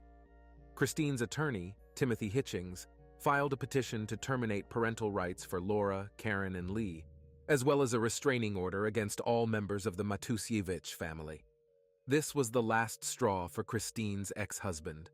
Although David and his mother Lenore were in custody, and the children were safe with their mother, the nightmare that had lasted for the past year and a half was just a preparation for what the Matusiewicz had in store for Christine. They were not going to forgive the woman for such presumption. On December 22nd, David wrote a letter from prison to his sister, warning that he was done playing Mr. Nice Guy. The man asked her to start filing anonymous complaints with the Family Affairs Department and create a website dedicated to Christine Belford. At that moment, no one yet realized what kind of monster they were actually dealing with. In March 2009, 4 years before the courthouse shooting, the news about the return of Christine's 3 daughters appeared on the front page of the News Journal, which published a photo of Christine with Laura and Karen. When the girls returned home, it was very noticeable how much weight they had lost. Their teeth required urgent treatment, and their eyes were red due to severe conjunctivitis. The nomadic lifestyle that their father and grandmother had arranged for them was clearly not suitable for their young bodies. For a while, the girls were simply not themselves, but soon their lives returned to normal. Now that David and Lenore were behind bars, Christine could finally breathe a sigh of relief. At that time, a woman named Cindy Bender added Christine as a friend on social media. She told her how she had followed the story of the girls' abduction with excitement and was overjoyed that it had ended well. Cindy wanted to know that Laura, Karen, and Lee were now okay, and so began their correspondence friendship. The woman told Christine a story about how she had dated David Matusiewicz in the past and understood better than anyone else what Christine had to go through. This made Christine believe in the pure intentions of her interlocutor. The need to share her experiences with someone played a cruel joke on the girl's mother. The woman told Cindy information about the girls' lives, their grades in school, and their successes in sports. She sent her countless personal photos of the whole family and told her about funny incidents in their daily lives. Christine forgot that it's best to keep personal matters to oneself and not trust the first person you meet. In fact, Cindy Bender had long been in love with David, and it was at his request that she befriended Christine online. Christine had a private profile, but by adding her as a friend, Cindy could see everything she posted and know from correspondence almost every detail of what was happening behind closed doors with Christine and the girls. Naturally, she passed all the information she received to her beloved's relatives. In December 2009, when David and his mother Lenore were already behind bars, a mysterious web page appeared on the internet titled "A Grandmother's Impossible Choice and a Father's Willingness to Risk Everything to Save His Little Girls." The essence of this article was that in 29 points, fictitious events from the lives of Christine and the girls were described, where the woman was accused of things such as intimate harassment of her eldest daughter, physical punishment, and assault. It was said that the mother threatened to sell her children for $50,000 to a recently released prisoner, just so as not to share custody with David. Christine was accused of throwing food on the carpet so that her daughter and dog would fight for it. Allegedly, Christine kept a diary that Lenore accidentally discovered when she was cleaning the house. The elderly woman read it, learned about her own daughter-in-law's devious plans, and decided to save her granddaughters from their monster mother. And the girl's father sacrificed everything to take his children away from this woman. But who could create a web page if Lenore herself was in prison and did not have the opportunity to go online? It turned out to be very simple. David's sister, Amy Gonzalez, worked on creating the site. In a letter sent from prison by her brother, there were clear instructions regarding actions. David came up with various plots to spread this story. Amy printed out pages of the website and sent them to everyone who was in any way connected with Christine, her friends, neighbors, colleagues, and parents of students. At that time, Christine was teaching at a church Sunday school. All this was done anonymously, but the goal was to completely destroy the poor woman's reputation, put her in the most unfavorable light, and make it clear that the Matusiewiczes were still in control of the situation. Close friends were shocked when they opened the envelopes and read the contents of the anonymous messages. They guessed whose handiwork it was, but they could not understand why the Matusiewiczes would spread false, compromising information about Christine after what they had done themselves. Christine had to say goodbye to her job. She left her position as an elementary school teacher because she realized that she could not tell first graders about a righteous life when they were spreading dirty rumors about her. No matter how much Christine tried to protect her daughters from the false accusations against her, she realized that sooner or later it could affect them as well. The eldest girl, 16-year-old Katie, tried in every way to support her mother and protect her younger sisters from the wave of hate on the internet. But even she felt that Christine's strength was running out and the campaign against her was beginning to bear its bitter fruits. It already seemed to the woman that it would never stop, that David and his family would never stop and would not let them live in peace. If previously religion had helped her cope with difficulties, now she was practically deprived of even that. Christine fell into an even deeper depression. Don't forget to subscribe to the channel if you like this video. It's really important. Christine's condition was worsened by the fact that on September 16, 2010, Lenore Matusiewicz was released from prison. Even at a distance, Christine feared her mother-in-law and what she might dare to do for the sake of revenge for her son. An elderly woman was unlikely to be deterred by a restraining court order, given what she had dared to do in an attempt to abduct her own granddaughters. In March 2011, a video titled "Don't Hurt Me, Mommy" appeared on YouTube, where Christine Belford is trying to jokingly drag her frolicking girls home. The author of the video wanted network users to believe that the mother was mistreating her little ones. The number of indignations in the comments was off the scale, and this clearly indicated that someone truly saw Christine as a woman who bullied her own children, which was precisely what the Matusiewiczes wanted. They aimed to break Christine so that she would give up the girls herself, not being able to withstand the cyber attack, and apparently they were close to achieving their goal. Christine always felt like she was being followed. She literally turned into a paranoid. By that time, Christine had a man named Gerald Purcell. He immediately guessed who was leaking information about Christine to her ex-husband and tried to persuade the woman to stop corresponding with Cindy Bender. But for some reason, Christine believed that her online friend would not betray her and continued to share intimate details. When Thomas and Lenore Matusiewicz unexpectedly descended on their house in December 2011, having traveled more than 2,000 miles from another state, it was Gerald Purcell who was able to confront the former relatives. Having arrived unexpectedly, the grandmother and grandfather scared the children to such an extent by starting to break into all the windows and doors that they hid in the closet in the bedroom. They did not come out until Gerald appeared.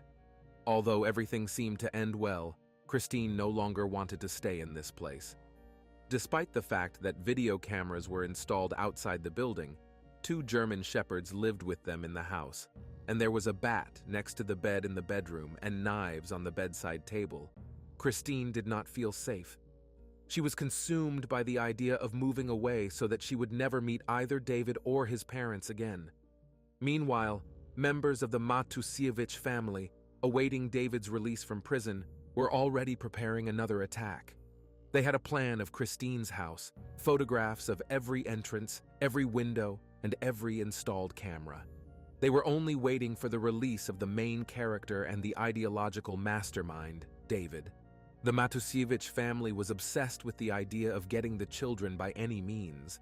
Christine did not know this, but she sensed the threat emanating from them.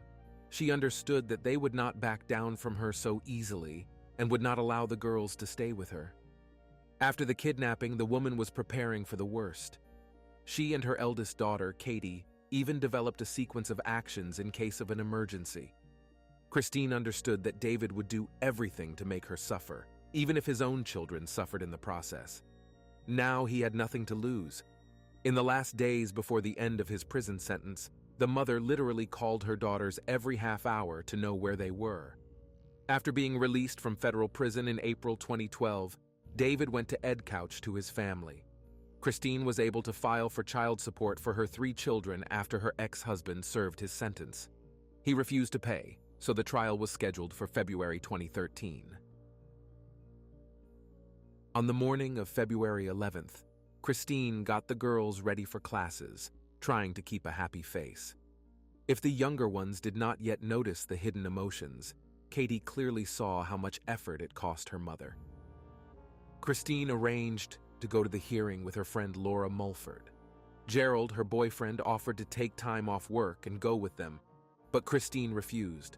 The women arrived at the Newcastle County Courthouse in Wilmington around 8 a.m.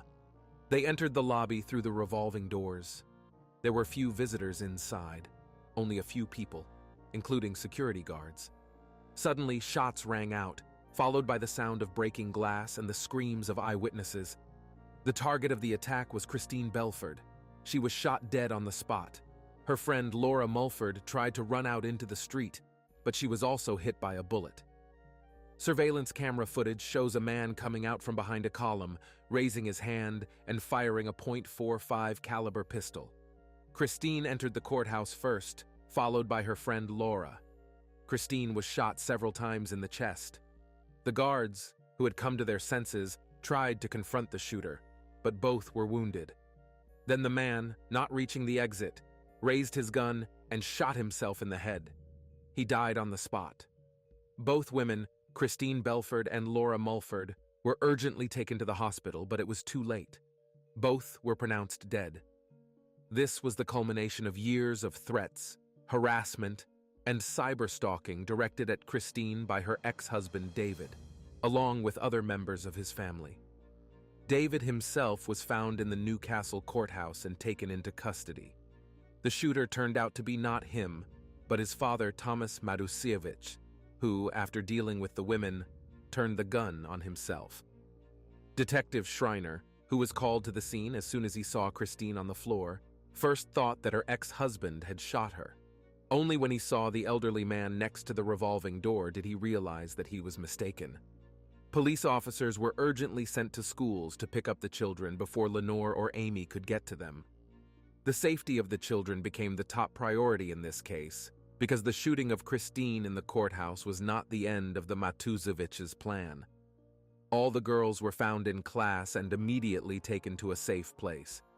Meanwhile, detectives questioned David and found out the address where Lenore and Amy were waiting for the men. The women claimed that they were not aware of what had happened. They denied any involvement in the shooting. Lenore assured the police that her husband acted independently. When Christine's boyfriend Gerald was told of her death, the man was devastated by the tragic news. Just last night, they were dreaming of how they would sort things out and get away from all these problems, and today, the life of his beloved had suddenly ended. He could not protect her, did not insist on personally accompanying her to court, and now the man felt that a part of his soul had died with Christine.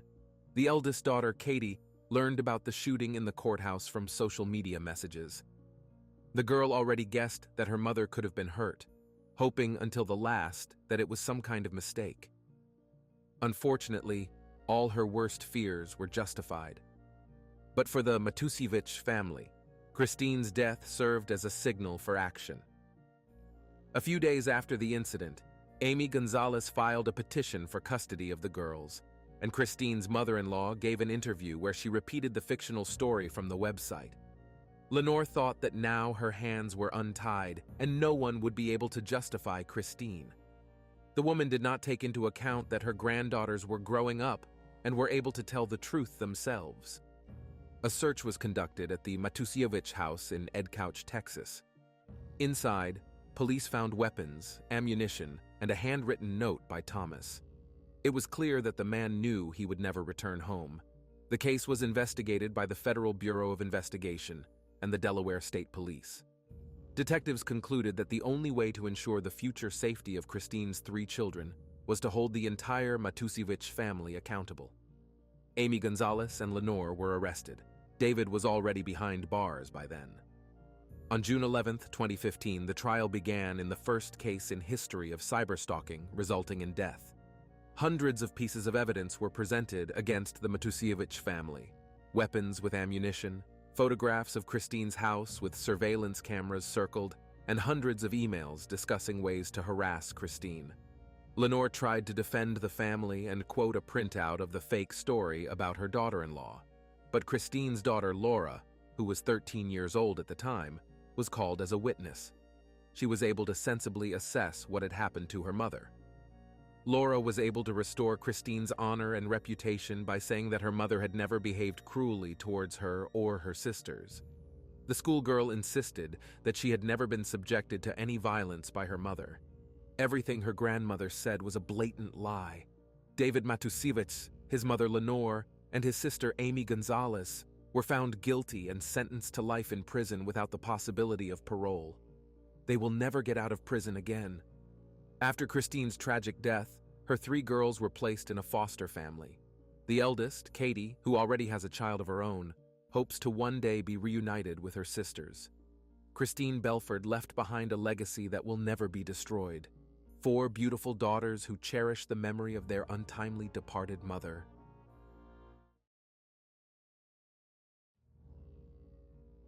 A typical suburban residence transformed into a nightmarish dwelling, with blood, chilling to the core, splattered across the walls. As a haunting final detail, a tiny child's handprint remained. This was the grisly sight that greeted Jennifer O'Brien when she entered her parents' home to retrieve her son, Nathan. The case was so macabre and disturbing that many found it difficult to accept it as reality. Nevertheless, it had indeed occurred, and the entire nation closely monitored the ensuing investigation. This narrative transports us to Park Hill, a neighborhood situated within the city of Calgary, Canada, renowned for its tranquil ambiance and the endearing qualities of its local inhabitants. Park Hill boasts a scenic setting, featuring well-kept residences, streets adorned with trees, advanced infrastructure, parks, and a hospitable atmosphere. The area emanates an aura of serenity, rendering it a sought-after location for numerous families. These attributes captivated the Lickness family, drawing them to Park Hill. Alvin Lickness, a cherished grandfather and father at the age of 66, held a position of authority within both his family and his professional life. The gentleman was eagerly anticipating the chance to embark on a fresh chapter in his life following his retirement. His spouse, Kathy, aged 53, served not only as the family's cornerstone and a dedicated wife, but also as her daughter's closest confidant. Her nurturing disposition enabled her to fashion a warm and inviting space for all her cherished ones. Park Hill had been their residence for numerous years, and now the couple had decided to downsize slightly, purchasing a more compact home in Edmonton. Alvin and Kathy Lickness were on the cusp of savoring their retirement. They listed their property for sale, along with some of their furniture and interior items, as they commenced packing for the relocation. The impending challenges did not daunt them. After a hectic day, the weary but contented husband and wife found comfort in the laughter and playful antics of their grandchildren, as well as the encouragement of their friends. Their daughter, Jennifer O'Brien, visited her parents' abode for the final time with her sons, including the jovial 5-year-old Nathan. In a mere week, her parents were slated to depart from this place permanently. Jenny felt a tinge of sadness about this, as it was the place where she was raised and spent her childhood alongside her 4 siblings. Alvin and Kathy had acquired an apartment in Mazatlan, where they intended to spend the winter basking in the balmy Mexican sun before journeying to Edmonton, but they were not fated to relish their golden years. Merely a day later, the couple's genuine aspirations would transform into a chilling, desolate haze, enveloping everything in its vicinity. Friends, over 90% of viewers watch videos without subscribing to the channel. Check if you're subscribed. If not, please be so kind as to subscribe to the channel to support me. Nathan O'Brien was a lively youngster with a cherubic visage and perpetually tousled, sun-kissed hair. He was the middle sibling among Jennifer's 3 offspring. Owing to his affinity for superhero attire and his amiable disposition, this little boy was adored and recognized by everyone in his vicinity. He effortlessly forged friendships with both his peers and their parents, and was an indefatigable explorer of all things novel. Jennifer and the children had a delightful time at the family residence in Park Hill. As the day was drawing to a close and darkness was descending, Jenny resolved to stay overnight to avoid driving in the dark with 3 children. Nathan, who had been frolicking in the fresh air, drifted off to sleep instantaneously, while the youngest child, Max, couldn't settle down in the unfamiliar bed. At 11:45 in the evening, Jenny decided to take her 2 sons home, leaving Nathan to slumber next to his mother, intending to retrieve him in the morning. The crux of the matter was that Nathan had long yearned to stay overnight with his grandparents, and she didn't want to deprive him of such an opportunity. On June 30th, 2014, Jennifer arrived at her parents' abode in the morning to collect her son, but what she was about to witness was beyond comprehension. The front door of the house was wide open, and when the woman peered inside, she saw puddles of blood, and there was a heavy odor of death permeating the air. Blood was ubiquitous, on the beds, on the walls, on the floor. In the hallway, there was a crimson trail of someone's sneakers and bloody smeared stripes, as if someone had been dragged. The most heart-wrenching sight, imprinted on the wall, was the handprint of a small child's palm, as if the boy had leaned his hand against the wall to keep from falling. To Jenny's horror, there were no signs of her parents or her 5-year-old son in the house. She promptly called her husband and exclaimed that she thought her entire family had been slain and their bodies taken. Then, in hysterics, Jennifer dialed the emergency response number and repeated the message. The dispatcher instructed the woman to urgently get into her car and lock the doors, in case the potential perpetrators were still somewhere in the house or nearby. Jennifer sat behind the wheel of her own vehicle, gazing at the family home where she had experienced so many joyful moments, and the image of the wall with her son's handprint was seared into her mind. She couldn't fathom the reality of what was transpiring. The police swiftly arrived at the scene and burst into the house, which resembled a scene from a horror movie. They conducted a meticulous search of all the rooms but found no bodies. The grandparents and little Nathan had vanished without a trace. After an Amber Alert was declared, an extensive search commenced for the missing trio. The police hoped, until the last moment, that their kidnappers were holding them somewhere, despite the horrific scene inside the residence. Law enforcement collected DNA samples throughout the Lickness home, but among them, not a single DNA fragment or fingerprint of a potential perpetrator was found. During the collection of forensic evidence, investigators discovered a tooth in the estate, presumably belonging to Alvin, the homeowner. The blood found on 20-kilogram dumbbells lying in the garage also matched his genetic material. The lock on the side door had been broken, suggesting that whoever had brutally murdered the three people had entered the house this way under the cover of night. Officers also questioned about 200 people who attended the estate sale. Initially, many Calgary residents thought it was something akin to a custody battle, that the grandparents had taken the boy away for some reason and didn't want to return him to his parents. The public simply wasn't informed about the horrors that had transpired in the house. When hundreds of police officers, tirelessly searching for the missing family, found no trace of Nathan and the Lickness couple anywhere, they returned to square one, their family home, holding on to the faintest hope of finding at least the boy alive. Detectives hypothesized that perhaps the child had witnessed something that terrified him, and he had rushed to hide but couldn't get out on his own. In meticulous attempts, they searched all the closets, storage rooms, and looked under the beds, everywhere Nathan could have concealed himself. But he wasn't there. For a couple of weeks, the police still clung to the belief that the Lickness couple and Nathan were being held somewhere, and that the injuries they sustained in their own home might not be fatal. But as the days passed, hopes diminished. All this time, the trio was being searched for, but no bodies were discovered.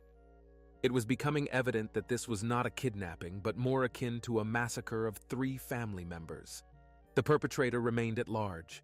The police department held several press conferences where they finally informed the public that a violent attack had transpired at the Lickness home. All they had was a house with puddles of blood and too many unanswered questions. The boy's parents, not allowing themselves to think that their child might not be alive, addressed him directly from the TV screen. They reminded Nathan that he was a superhero and could handle anything, that they would find him very soon and bring him home. Jennifer, addressing her son, implored the boy to be strong and not be afraid, and people who heard her words had tears in their eyes because, unlike the mother, they had no such certainty that the child was alive. Everyone understood the misfortune of the grief-stricken parents, but didn't know how to help them. The Amber Alert did not yield any concrete results. Over 1,300 reports were received from various locations over the course of several days. People in nearby homes and businesses tried their best to help solve this horrific crime. They sent archives of video recordings from that night to the police. There were so many that it caused the police department's computer system to crash. Detectives analyzed hundreds of hours of surveillance footage, identifying suspicious patterns until, at one point, something barely perceptible caught their eye. On the night of Alvin, Kathy, and 5-year-old Nathan's disappearance, a vehicle was spotted circling the Park Hill area several times. In one video frame, a person was captured lurking near the Lickness residence in the pre-dawn June morning. Shortly thereafter, a pickup truck was seen moving north toward the town of Airdrie. In the bed of the truck lay an object covered with white material. Law enforcement immediately distributed flyers with a photo of a late 1980s or early 1990s Ford F-150 pickup truck that had been seen on the street where the Lickness family lived on that fateful night. Detectives were searching for the vehicle and the driver who might have had information about the 3 missing persons, Nathan and his grandparents. Publishing this image proved to be a very astute move. A woman who recognized the truck contacted the police. Patty Garland was certain she had encountered this vehicle before. A strikingly similar truck was parked at her parents' house when she visited there the day before, accompanied by her common-law husband, Alan Lickness, whose parents and nephew were missing. The owner of this truck was Patty's brother, 56-year-old Douglas Garland. In his youth, Douglas was expelled from medical school for cheating after he had a mental breakdown. He was repeatedly arrested for carrying weapons and assault, but no charges were brought against him. Essentially, he got away with it all. Douglas had previously been convicted in 1992 when a drug lab was discovered on his farm. Facing arrest and to avoid imprisonment, Douglas fled to British Columbia and hid under the identity of Matthew Kemper Hartley, an Alberta teenager who had died in a car accident. Under this assumed name, He lived there for 7 years, worked in a lab, and when he was fired, he filed for unemployment benefits and calmly received money while hiding under a false name. In 2000, authorities arrested him and sentenced him to 6 months in prison for drug trafficking and identity theft. Psychologists attributed his crime to mental illness, essentially considering him a person incapable of violent actions. As a result, he was released after 6 months. In July 2014, police again detained Douglas Garland at a bus stop and placed him in jail, citing a previous charge of forging documents. He was very quiet and told the police nothing. An extensive search of Douglas's property was immediately authorized, given the concern that the Lickness and Nathan were alive but in danger. The police didn't even wait for a search warrant. It was a legal exception under emergency circumstances. The emergency response team launched a potential rescue operation. As part of a hostage rescue operation, they were to storm the 16-plus-hectare farm where Douglas lived with his elderly parents. It was the most serious lead. Concealing someone in a rural setting is easiest. However, neither the living nor the dead were found on the farm. The only thing that caught their attention was a barrel near the greenhouse. Something was smoldering in it. Inside the tank, there was nothing but ash, no blood, no physical evidence, and Douglas had to be released on bail under strict conditions prohibiting him from approaching the farm. At the same time, law enforcement obtained a warrant for a thorough search, and more than 300 officers combed every foot of the vast area, nearby fields and wetlands. While other specialists inspected the premises on the farm, detectives found books and a manual containing horrific graphic images deep in the basement. Upon further searching, they found boxes filled with handcuffs, some of which were small enough to hold a child's hands. Further findings included hacksaw blades, leather belts, bone saws, knives, guns, and a straitjacket. Authorities also stumbled upon a computer hard drive hidden under the basement rafters. This hard drive contained a lot of painstaking research on violence. Douglas had downloaded a plethora of instructions for himself from the internet, for example, how to attack his victims early in the morning to ensure the element of surprise, information on painful torture methods, and guides on how to take a person's life without experiencing emotions. Among the literature on the shelf were books on poisoning and violent crimes. There were also images of his alleged intimate fantasies and obsessions. Douglas had a real fetish for adult diapers, and there were several photos of men and women with their hands and feet tied, wearing these diapers, and possibly killed. There was also a set for impersonating a woman in the dungeon, a set of breast prostheses, 2 wigs with long blonde hair, hangers with women's clothing, as well as an extensive shoe collection of 89 pairs of various boots, shoes, and sneakers that fit Douglas. There was also an empty shoebox in the closet. The sole imprint could have been compared to the imprint in the Lickness house, but unfortunately the sneakers themselves were nowhere to be found. What law enforcement didn't find were the bodies. They literally searched the area on their knees, elbow to elbow, making their way through the tall grass all over the site. But it was all in vain. Meanwhile, without much thought, Douglas did violate the bail conditions he was supposed to follow and returned to the farmhouse without the knowledge of the Calgary police. Detectives kept him under surveillance. They suspected that upon returning to his own basement, he would try to get rid of any evidence. His second arrest occurred as Douglas was making his way through dense thickets of trees and shrubs, with a police helicopter circling over his head.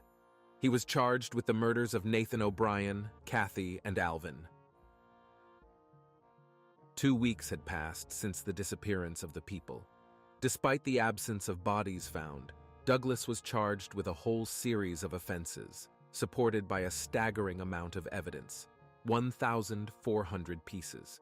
Whether this man was actually the one who carried out the terrible attack in the middle of the night on Alvin and Kathy, not sparing even 5-year-old Nathan, was yet to be determined.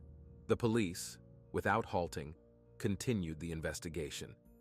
They decided to examine the contents of the smoldering barrel they had noticed during the initial search of the farm. Sifting through the ashes from the barrel, forensic experts stumbled upon a shocking find. Among the hot coals, a baby tooth, charred flesh, a metal frame from glasses, and numerous fragments of human bones were discovered. A subsequent investigation revealed that there was a multi-layered and confusing history between Douglas Garland, Alvin, and Kathy Lickness that spanned several years. Patty Garland, Douglas's sister, who reported the truck to the police, was the common-law wife of Alan Lickness, one of Alvin and Kathy's sons. A key detail that caught the attention of investigators was that the two men had worked together several years earlier. When Alvin, a successful businessman, was looking for a partner to work with, his son Alan suggested Douglas as a potential candidate. This was back in 2006. Douglas, who had some education and practical skills, collaborated with Alvin in developing a pump for the oil and gas sector. It was Lickness's invention, and he hired Douglas to make various improvements to the pump. However, this project was never implemented, which led the businessman to decide to terminate Douglas's employment. The relationship between the two partners ended in early 2007, when Douglas simply stopped answering calls. Alvin patented the pump they had worked on with Douglas, but never received any money for it. So Douglas's grievance was literally built on an empty space. It can't be said that he was cheated out of millions of dollars. Having lost his job, Douglas became incredibly angry. The dismissal fueled a deep-rooted resentment that turned into bitterness that filled his mind for several years and apparently reached a climax, turning into a horrific massacre of his imaginary enemy's entire family. It is assumed that Douglas had no plans to hurt Nathan, but he was not going to leave any witnesses to his crime either. This soulless individual was not confused by age. He had a goal to avenge the insults inflicted on his pride. In January 2017, Douglas Garland stood trial in a crowded Calgary courtroom where he entered a plea of not guilty to all 3 charges. Throughout the entire hearing, he did not file any motions. The sensational trial sent shockwaves through the entire nation, with the public following the case like no other criminal proceeding across the country. Just a day before their disappearance, Alvin and Kathy were hosting a garage sale, preparing to sell their property and downsize to a smaller home. They were scheduled to leave this house permanently a week later to begin enjoying their well-earned retirement. Douglas had little time remaining and decided to act swiftly. For years, Douglas had harbored a grudge against Alvin Lickness over a patent for a pump they had collaborated on. The fact that the device was never sold and ultimately did not generate a single cent did not concern Douglas. His resentment and anger had been festering for all these years, and on that day, June 30th, 2014, he finally decided to execute his plan and set his sinister scheme in motion. Early in the morning, Douglas broke into the Lickness residence by drilling the lock on the side door. Instructions on how to bypass such locks were also discovered on Douglas's computer hard drive. While the entire family was sleeping soundly, the intruder made his way to the master bedroom where Alvin was sleeping and struck him multiple times with something resembling a heavy club, then proceeded to the guest bedroom where, according to the DNA found, the grandmother and grandson were sleeping. Judging by the copious amount of blood, the woman also suffered a blow from a blunt object, but the exact nature of the weapon was not determined. The cause of Nathan's injury could also not be precisely ascertained, but bleeding had unquestionably occurred. Despite the substantial amount of blood in the couple's home, forensic experts were persuaded that all 3 were still alive when Douglas dragged them out of bed and shoved them into his truck. Most likely, he was transporting the bound bodies in the back of the pickup truck, concealed with a white cloth that was spotted on surveillance footage. The criminal left no DNA traces or fingerprints, as judging by his internet search history, he had previously studied detailed instructions on how to accomplish this. The man then headed with his 3 victims to the spacious house on his parents' farm, located over 20 miles away, where Nathan and his grandparents encountered the most unimaginable horrors. The DNA of all 3 were found on various torture devices, meat hooks, bone saws, and knives. Genetic material matching all 3 victims was also discovered on the outside of a pair of rubber boots near one of the outbuildings on Douglas's farm. Furthermore, a bloodied light switch inside the building matched the DNA profiles of both Lickness spouses. A forensic computer expert testified about the discovery of photos of Kathy and Alvin among the deleted files on a hard drive belonging to Douglas. The criminal had been monitoring the lives of his so-called enemies through social media. Douglas's own mother also testified in court against her son, describing him as a solitary individual who had absolutely no friends, but the elderly woman added that her son was an intelligent person who loved to read books and helped around the house. She said that Douglas had earned a Bachelor of Science degree in college and then transferred to the University of Alberta, although due to a nervous breakdown, he only studied there for a month. When the woman saw a television report about the disappearance of the 3 Lickness family members and informed Douglas of the news, he stated that he did not wish to discuss Alvin. Unfortunately, she did not hear her son leave anywhere that night when all 3 went missing, so she could not provide the court with anything specific.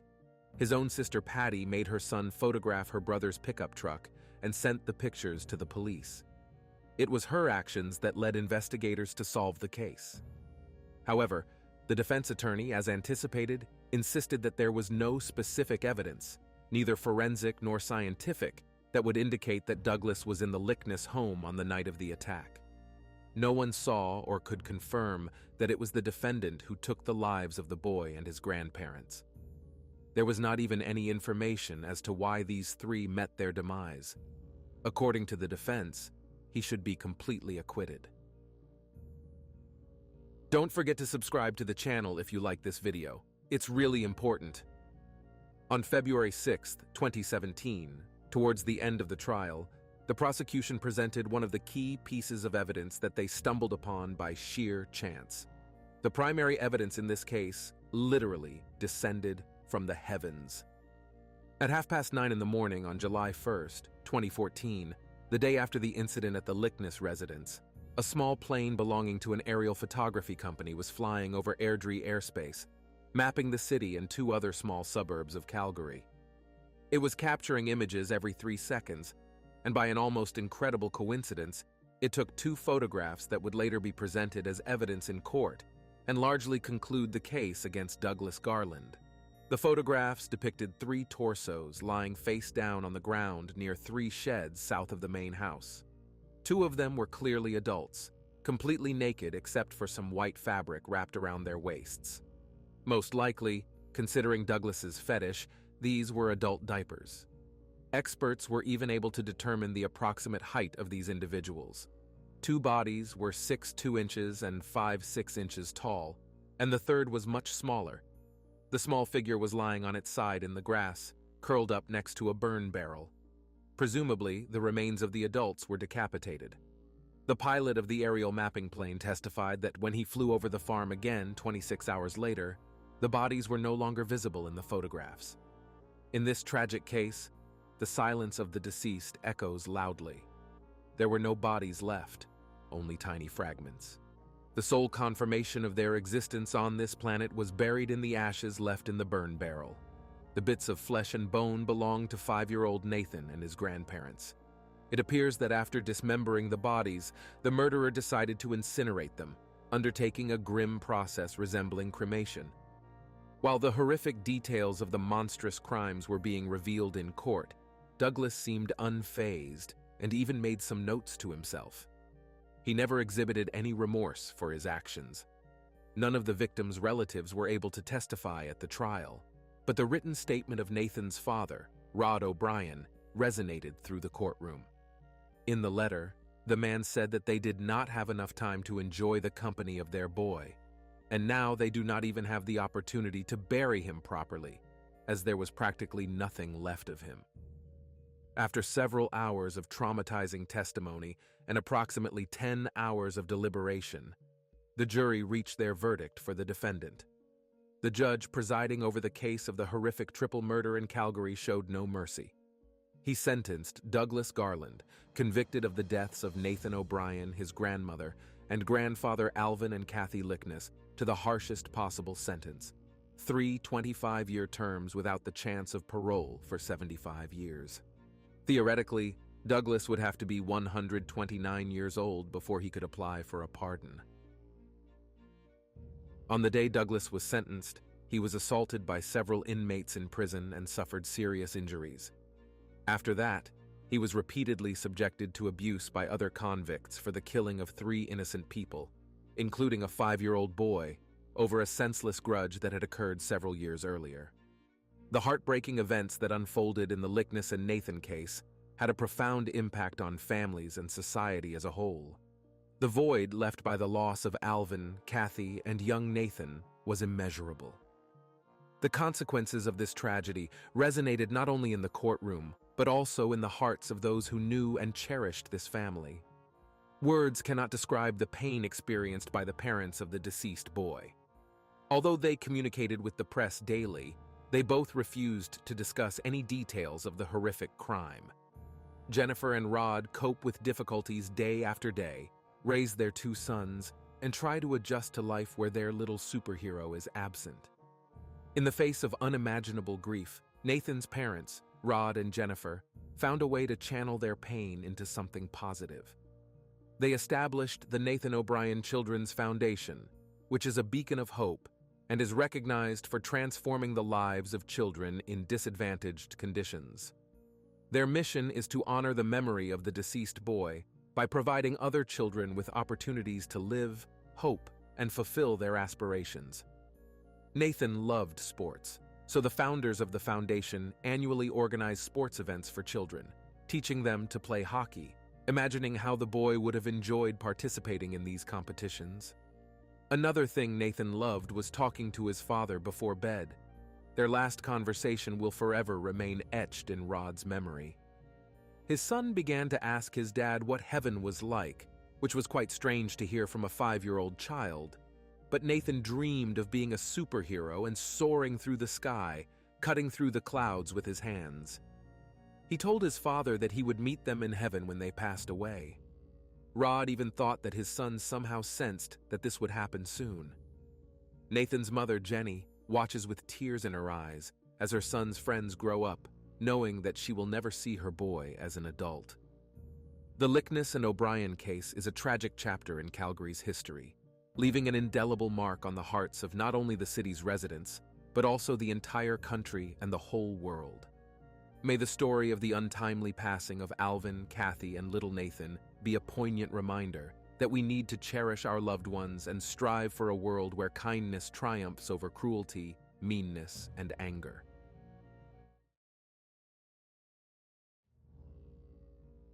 Pray that I return alive. These were exactly the words of Samia Shahid as she left for Pakistan to visit her ailing father. Does a woman have the right to control her own life? Or is family honor and reputation more valuable than anything else in the world? Samia Shahid was born on November 15, 1987, in Bradford, West Yorkshire, United Kingdom. Bradford is the 6th largest city in England, with an ethnically diverse population. Many members of the South Asian community have made their home there. It was there that a large family of Pakistani origin by the surname Shahid lived. Samia's parents, her father Chaudhry Muhammad, and her mother Imtiaz, moved to the United Kingdom from a small village called Pandari in Pakistan. Like many others, they sought better opportunities for themselves and their family in the UK. Samia had a sister named Meeta. The girls grew up in Bradford under the influence of a blend of British and Pakistani culture. Being second-generation immigrants, they oscillated between these 2 cultural worlds, balancing the values and traditions of their Pakistani heritage and adapting to the realities of a Western country like the United Kingdom. The Shahid family and their relatives were quite well known in Bradford due to the number of businesses they ran. The parents themselves owned a limousine and car rental business. One uncle ran a fish and chip shop, and another uncle owned a flower shop. Imtiaz had 5 brothers, all well known locally. So Samia had many cousins, nephews, and nieces, and she adored her large family. Samia was a very friendly, cheerful, and lively girl, always smiling. Above all, she loved her father and was a daddy's girl. Chaudhry Muhammad's word was law to her. She was ready to do anything for him, whatever he asked, and her father reciprocated that love. Although Samia and Meeta were given the opportunity to receive a Western education, given that they lived in the UK, The Shahid family valued Pakistani culture and remained devoted to their Muslim faith. They were Sunni Muslims. Sunni Islam is one of the two main branches of Islam, along with Shia Islam. The majority of Muslims identify as Sunni. So the Shahid family adhered to certain rules. Although Samia loved driving fast, she was not allowed to drive. She would rent a car and drive recklessly, pressing the gas pedal without thinking. She liked to take care of her appearance, apply makeup and style her hair. Samia worked part-time at the Bradford post office, though her father actually financed her, sparing no expense for his beloved daughter's wishes. Samia got almost everything she wanted. Friends, over 90% of viewers watch videos without subscribing to the channel. Check if you're subscribed. If not, please be so kind as to subscribe to the channel to support me. Her sister Mita had somewhat different views on life, but despite their differences, the sisters' primary and undeniable value was family. In Pakistani culture, family always came first, family above all. And although Samia seemed to get everything she wanted, her family's approval was most important to her. Whatever decision she had to make, it first had to be agreed upon with her parents and elder family members. Samia loved them deeply and didn't want to upset them, so she could never be truly open with them. She had to keep many things secret to avoid her father's anger. For example, the car races. In 2012, when Samia turned 25, her parents decided it was time for her to grow up. The free life in Western society had to end sooner or later. Her mother insisted that she should go to Pakistan to get married according to traditions. Arranged marriages are still quite common, and although Sunni Islamic faith does not strictly require it, it is still encouraged. It was no surprise when Samia's parents approached her with a proposal to marry a specific man. She agreed not because she wanted to, but because she felt it was important for her family. She took her culture and heritage seriously and did not want to disappoint her parents. Samia wanted her family to be proud of her, so in February 2012, it was decided she would marry a man named Chaudhry Muhammad Shakil. Shakil was not the person Samia would have chosen as her spouse. He was from their village Pandari in Pakistan and was Samia's cousin. She had known him since childhood and always regarded him as a brother, not a future husband. Moreover, he had just been released from prison for shooting another man over a land dispute. Marrying distant relatives among British Pakistanis is mainly to keep land ownership within the family, thereby expanding family estates. Her parents were also cousins who had an arranged marriage and made their marriage happy. To prepare for the wedding, Samia was taken to various Pakistani shops to buy whatever she wanted: magnificent outfits, fashionable jewelry, and matching accessories. Her father, Muhammad, paid for all of it. Samia shopped with interest and tried to get excited about planning the upcoming wedding. But deep down, she knew that money couldn't buy happiness. She wasn't truly happy with the choice of husband her parents made for her. But at that moment, she had to accept it. Samia knew her parents wanted the best husband for her, but deep inside she felt that marriage to Shakil would make her unhappy. At the same time, she couldn't tell her family, fearing to upset them, so she made every effort to appear happy. In mid-February 2012, when Samia boarded a plane to fly to Pakistan, she wrote a message to a friend, admitting she was making the biggest mistake of her life and couldn't believe it was happening. Later, her sister Mita disputed many of these claims. She said Samia had several marriage proposals to choose from, and that she chose Shakil herself. Yes, it was an arranged marriage, but not forced. And there is a big difference between arranged and forced marriages. When Samia first arrived in Pakistan to meet her future husband, Shakil, she wrote to her friends that she couldn't even look at him and was happy she didn't vomit at the sight of her fiancé. Samia and Shakil had a lavish wedding. Many guests from Bradford came to Pakistan to congratulate the young couple and celebrate the joyous event. On February 27, 2012, a 4-day ceremony began with over 1,000 guests. As a wedding gift, Muhammad gave the newlyweds their own house, next to the family home in Pandari. After the wedding, Samia and Shakil moved into this house and lived together as husband and wife. The young wife couldn't reconcile with the idea of changing her life and settling in this small village. Nevertheless, Samia lived in this house with her husband for 4 months before returning to Bradford in June 2012 without her husband.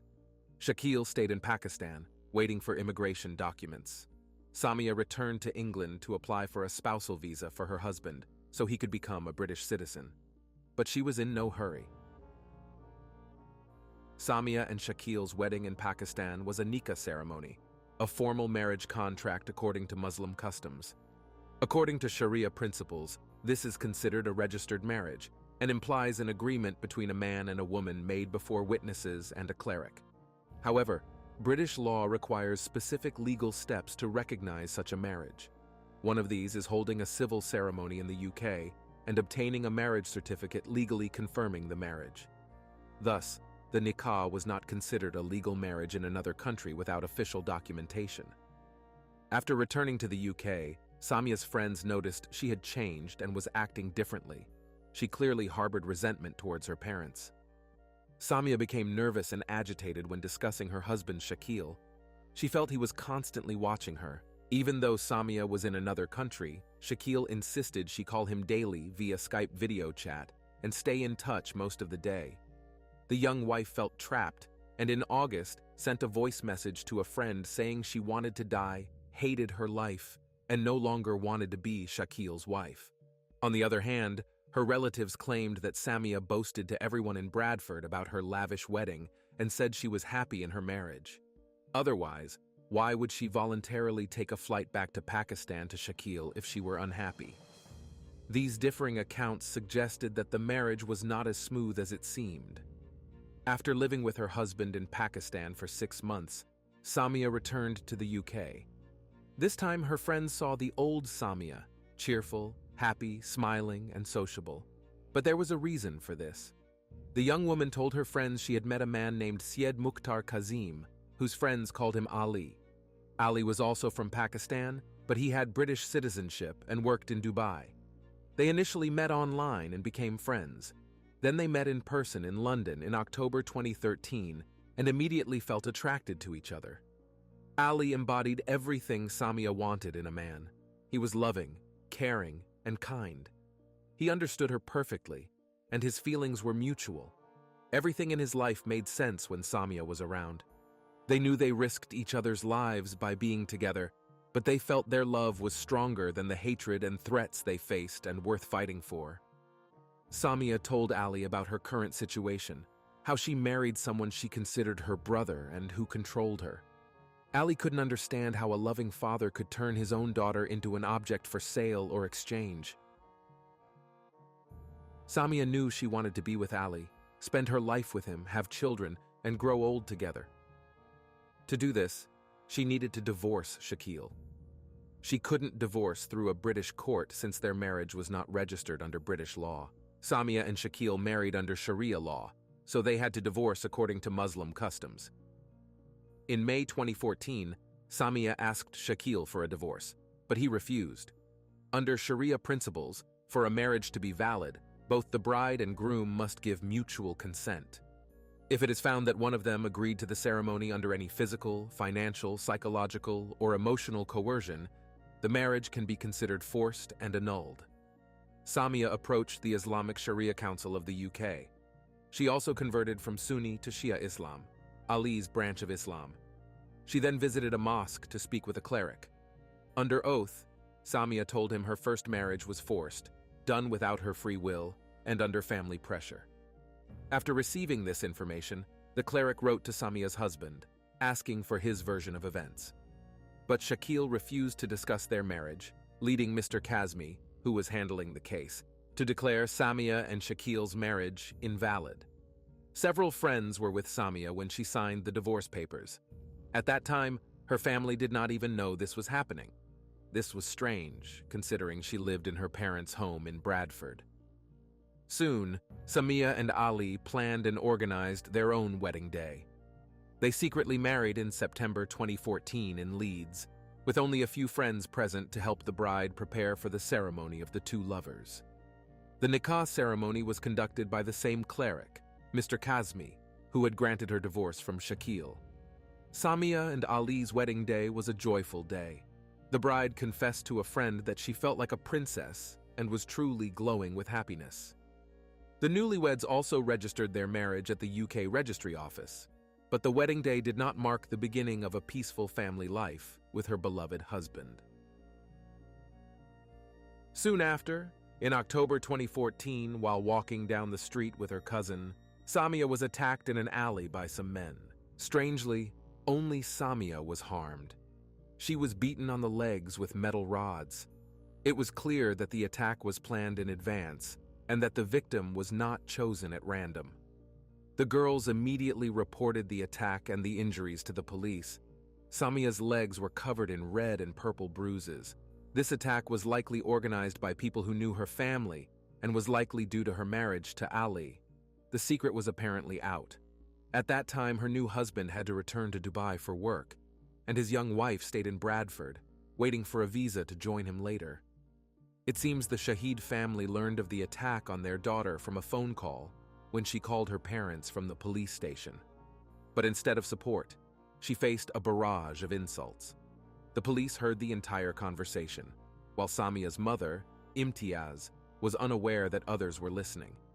Samia did this on purpose to show the police the toxic environment she had been living in recently.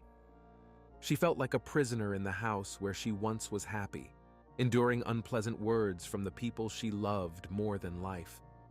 It was hard to live in a family with such strong beliefs and long-standing values. Sometimes, Samia felt suffocated by constant control and couldn't escape the web of imposed principles. She saw no way out until she met Ali. For Samia, who grew up in Western culture and relied on her parents for everything, another life seemed unrealistic, a life where she could make her own choices and decisions. The secret marriage to Ali gave her the strength to hold on and not give up. Her parents only learned of Samia's divorce from Shakil in May 2015 and strongly disapproved of her actions. At least until then, they hadn't voiced their suspicions aloud. They claimed the divorce was invalid, since the Islamic Sharia Council had no legal authority in either the UK or Pakistan. Therefore, according to them, Samia was still legally married to Shakil. Her mother voiced the most discontent. Imtiaz repeatedly insulted her daughter, telling her to come to her senses and not disgrace the family. When Ali returned to Dubai, he hoped things would calm down. However, the newlyweds knew they would never be safe if they stayed in Bradford. Family disapproval could lead to tragedy. There are many stories of honor-related crimes. Fortunately, Samia received a visa to go to Dubai that same month. A few friends helped her secretly buy a ticket and prepare for departure. As soon as the documents were ready, Samia boarded a plane and flew to Ali the next day. It was a difficult decision, considering how much she loved her family. But for the first time, she went against her loved ones for her happiness, hoping this sacrifice would be justified. As soon as Samia left for Dubai, her parents reported her as missing to the police. The family simply did not want to accept that she had made her own choice and ignored their opinions. When they learned of their daughter's secret marriage, they considered the second marriage fake. They went to the Shia mosque's cleric, Mr. Kazmi, demanding explanations. They refused to listen to any reasonable arguments and equated their daughter's relationship with Ali to adultery, believing that under Muslim law, she was still married to Shakil.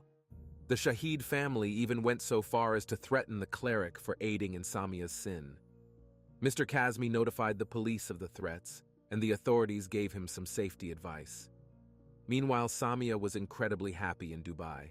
She loved the carefree, free life filled with love. She drove, cooked, and was deeply in love with her husband, Ali. Samia shared her happiness openly on social media. They couldn't wait to become parents. Samia longed for a child and wanted to be a mother as soon as possible. At the same time, she couldn't let go of her family and wanted to exist in both worlds, in Bradford and Dubai. Samia always dreamed of raising her future children in the UK. She wanted them to become British. She had spent almost her entire conscious life in England, surrounded by her large family, and couldn't imagine that this tension between her and her loved ones would last for the rest of her life. Samia talked to her parents almost daily, trying to convince them she wasn't to blame and just wanted to be happy. Every minute of her marriage to Shakil was a burden. She wanted her parents to love Ali as much as she did and accept her choice. More than anything, Samia dreamed of seeing her father with Ali, but unfortunately, her dreams were not to come true. Instead, Chaudhry Muhammad called the fake son-in-law and asked him to leave his daughter alone. Naturally, Ali refused, saying that Samia was now his legal wife and he would not renounce her. In Muhammad's eyes, the new husband had not become part of the family, partly because he was not a Sunni Muslim. Also, their marriage was conducted secretly without parental approval. Family reputation and honor are highly important in some cultures. Ali and Samia, in the eyes of her parents and other relatives, had disrespected the Shahid family, and now everyone would point fingers at them. In June 2016, Samia learned that Shakil's mother, her aunt, had died. Samia was very upset. She loved her aunt and wanted to go to Pakistan for the funeral. But she knew the trip would be risky and dangerous, especially since many, including Shakil's relatives, felt she had disrespected them and brought shame to the family. Ali advised against the trip, and she agreed it was better to stay in Dubai. Her father, Muhammad, also struggled with health issues. He suffered from diabetes. One day, Samia received a call from her mother and sister, Mitha. They said that while in Pakistan, their father's health had significantly deteriorated, and he might not have much time left. Samia could never forgive herself if her father passed away without her saying goodbye. So after much consideration, she made the final decision to go to Pakistan. Ali disagreed with her choice. He was very upset, but felt helpless. After all, it was her father. How could he stop her? If something happened to Chaudhry Muhammad and she wasn't there, Samia would never forgive herself. Additionally, Mitha had already booked her a plane ticket. Thus, feeling immense fear for his wife, Ali still drove her to the airport. He said she could still change her mind. Excited about the upcoming reunion with her loved ones, whom she hadn't seen in a long time, Samia assured her husband that she would be fine. They said their goodbyes. Samia boarded the plane and on July 14, 2016, flew to Pakistan. Before her flight, she sent a message to a friend saying, "Pray that I return alive." Don't forget to subscribe to the channel if you like this video. It's really important. On her first night in Pakistan, Samia stayed at a friend's house. She left her documents and return ticket there for safekeeping. Throughout her stay, she stayed in constant contact with Ali, assuring him of her safety. She spent all her time in Pakistan with her family. On July 18th, she visited her aunt's grave with her father. On July 19th, Ali told her about a bad dream he had, to which she replied, asking him to pray for her safe return to Dubai. She was supposed to fly home in 2 days, but on July 20th, Samia stopped responding to messages. Ali's messages remained unread, and this silence worried him greatly. That evening, a distressed man called the Pandari police station, reporting his daughter's death. When the police arrived at the address, they found a woman's body at the bottom of the stairs. She was dead, and it was Samia. Her shoes were lying nearby, her handbag was at her feet, and her face was covered with a black scarf. Her eyes were closed, and foam was coming from her mouth. The caller identified himself as Samia's father, Muhammad. He told the officers that his daughter lived in this house with her husband, Shakil, and pointed to the stairs from which she had fallen and died. When the police asked where Shakil was, the father shrugged and said he didn't know. No one had seen him since Samia's death. A few hours later, Samia's mother and sister arrived in Pakistan, having heard of her death. An autopsy was immediately conducted, after which the young woman's body was handed over to her relatives. The Shahid family buried Samia the same day she died. Since the police report stated no injuries or visible signs of violence were found on the body, her death was not considered suspicious. Hasty burials are not unusual, as Muslim traditions and Sharia law require immediate burial if there is no dispute over the cause of death. News of Samia's death spread quickly, but reports were conflicting. Some said the young woman died of a heart attack or asthma attack, while others claimed she fell down the stairs and broke her neck. Local news agencies reported that Samia committed suicide due to severe depression over not having children, but her family denied this claim. Ali received a call from Samia's cousin, telling him she died of a heart attack. Ali didn't believe it at first, thinking it was a sick joke that they were just trying to keep her in Pakistan. He took the first flight to be with his wife. When he realized Samia was truly dead, he went to the Pandari police station and reported that his wife had been killed. Ali explained how Samia left her first husband, Shakil, and how her family was furious about it. His story clearly changed the police's perspective on Samia's death. They speculated it might have been an honor killing but could do nothing since the body had been buried. When news of the mysterious death of a young British woman spread in England, representatives of a news channel contacted Samia's father, Mohammed. In an interview, he insisted that his daughter was happy in her marriage and that her husband's name was Shakil. He completely denied the existence of Ali, calling him a blackmailer. Eventually, Ali received a copy of Samia's autopsy report. It stated that a reddish-brown bruise was found around her neck, and the cause of death was listed as strangulation. Male semen was also found inside her body. It is suspected that the police were initially bribed to conceal the true cause of Samia Shahid's death. Ali immediately held a press conference in Pakistan, showing the media photographs of the bruise on his wife's neck. He wanted what happened to Samia to be widely known, so he could find out how she died and who was responsible. Following this, Ali required 24-hour police protection as he began receiving numerous death threats. Samia's friends in the UK were also proactive. They contacted a member of parliament from Bradford, Naz Shah, through their acquaintances. The MP wrote directly to the Prime Minister of Pakistan, informing him of Samia's death and daring to call it an honor killing. Only then did Pakistani police begin a thorough investigation into Samia Shahid's death. Naz Shah's intervention had consequences. 2 people from Bradford were arrested for threatening the MP. 8 days after Shakil fled, he was found and brought in for questioning along with Samia's father, Chaudhry Mohammed. Shakil confessed that he wanted to force his wife to annul her marriage to Ali and stay with him in Pakistan. He was angry that she left him and prevented him from moving to the UK. On the morning of July 20th, he searched Samia's belongings for her passport and return ticket, but found nothing. Shakil tried to stop her from returning, but Samia refused.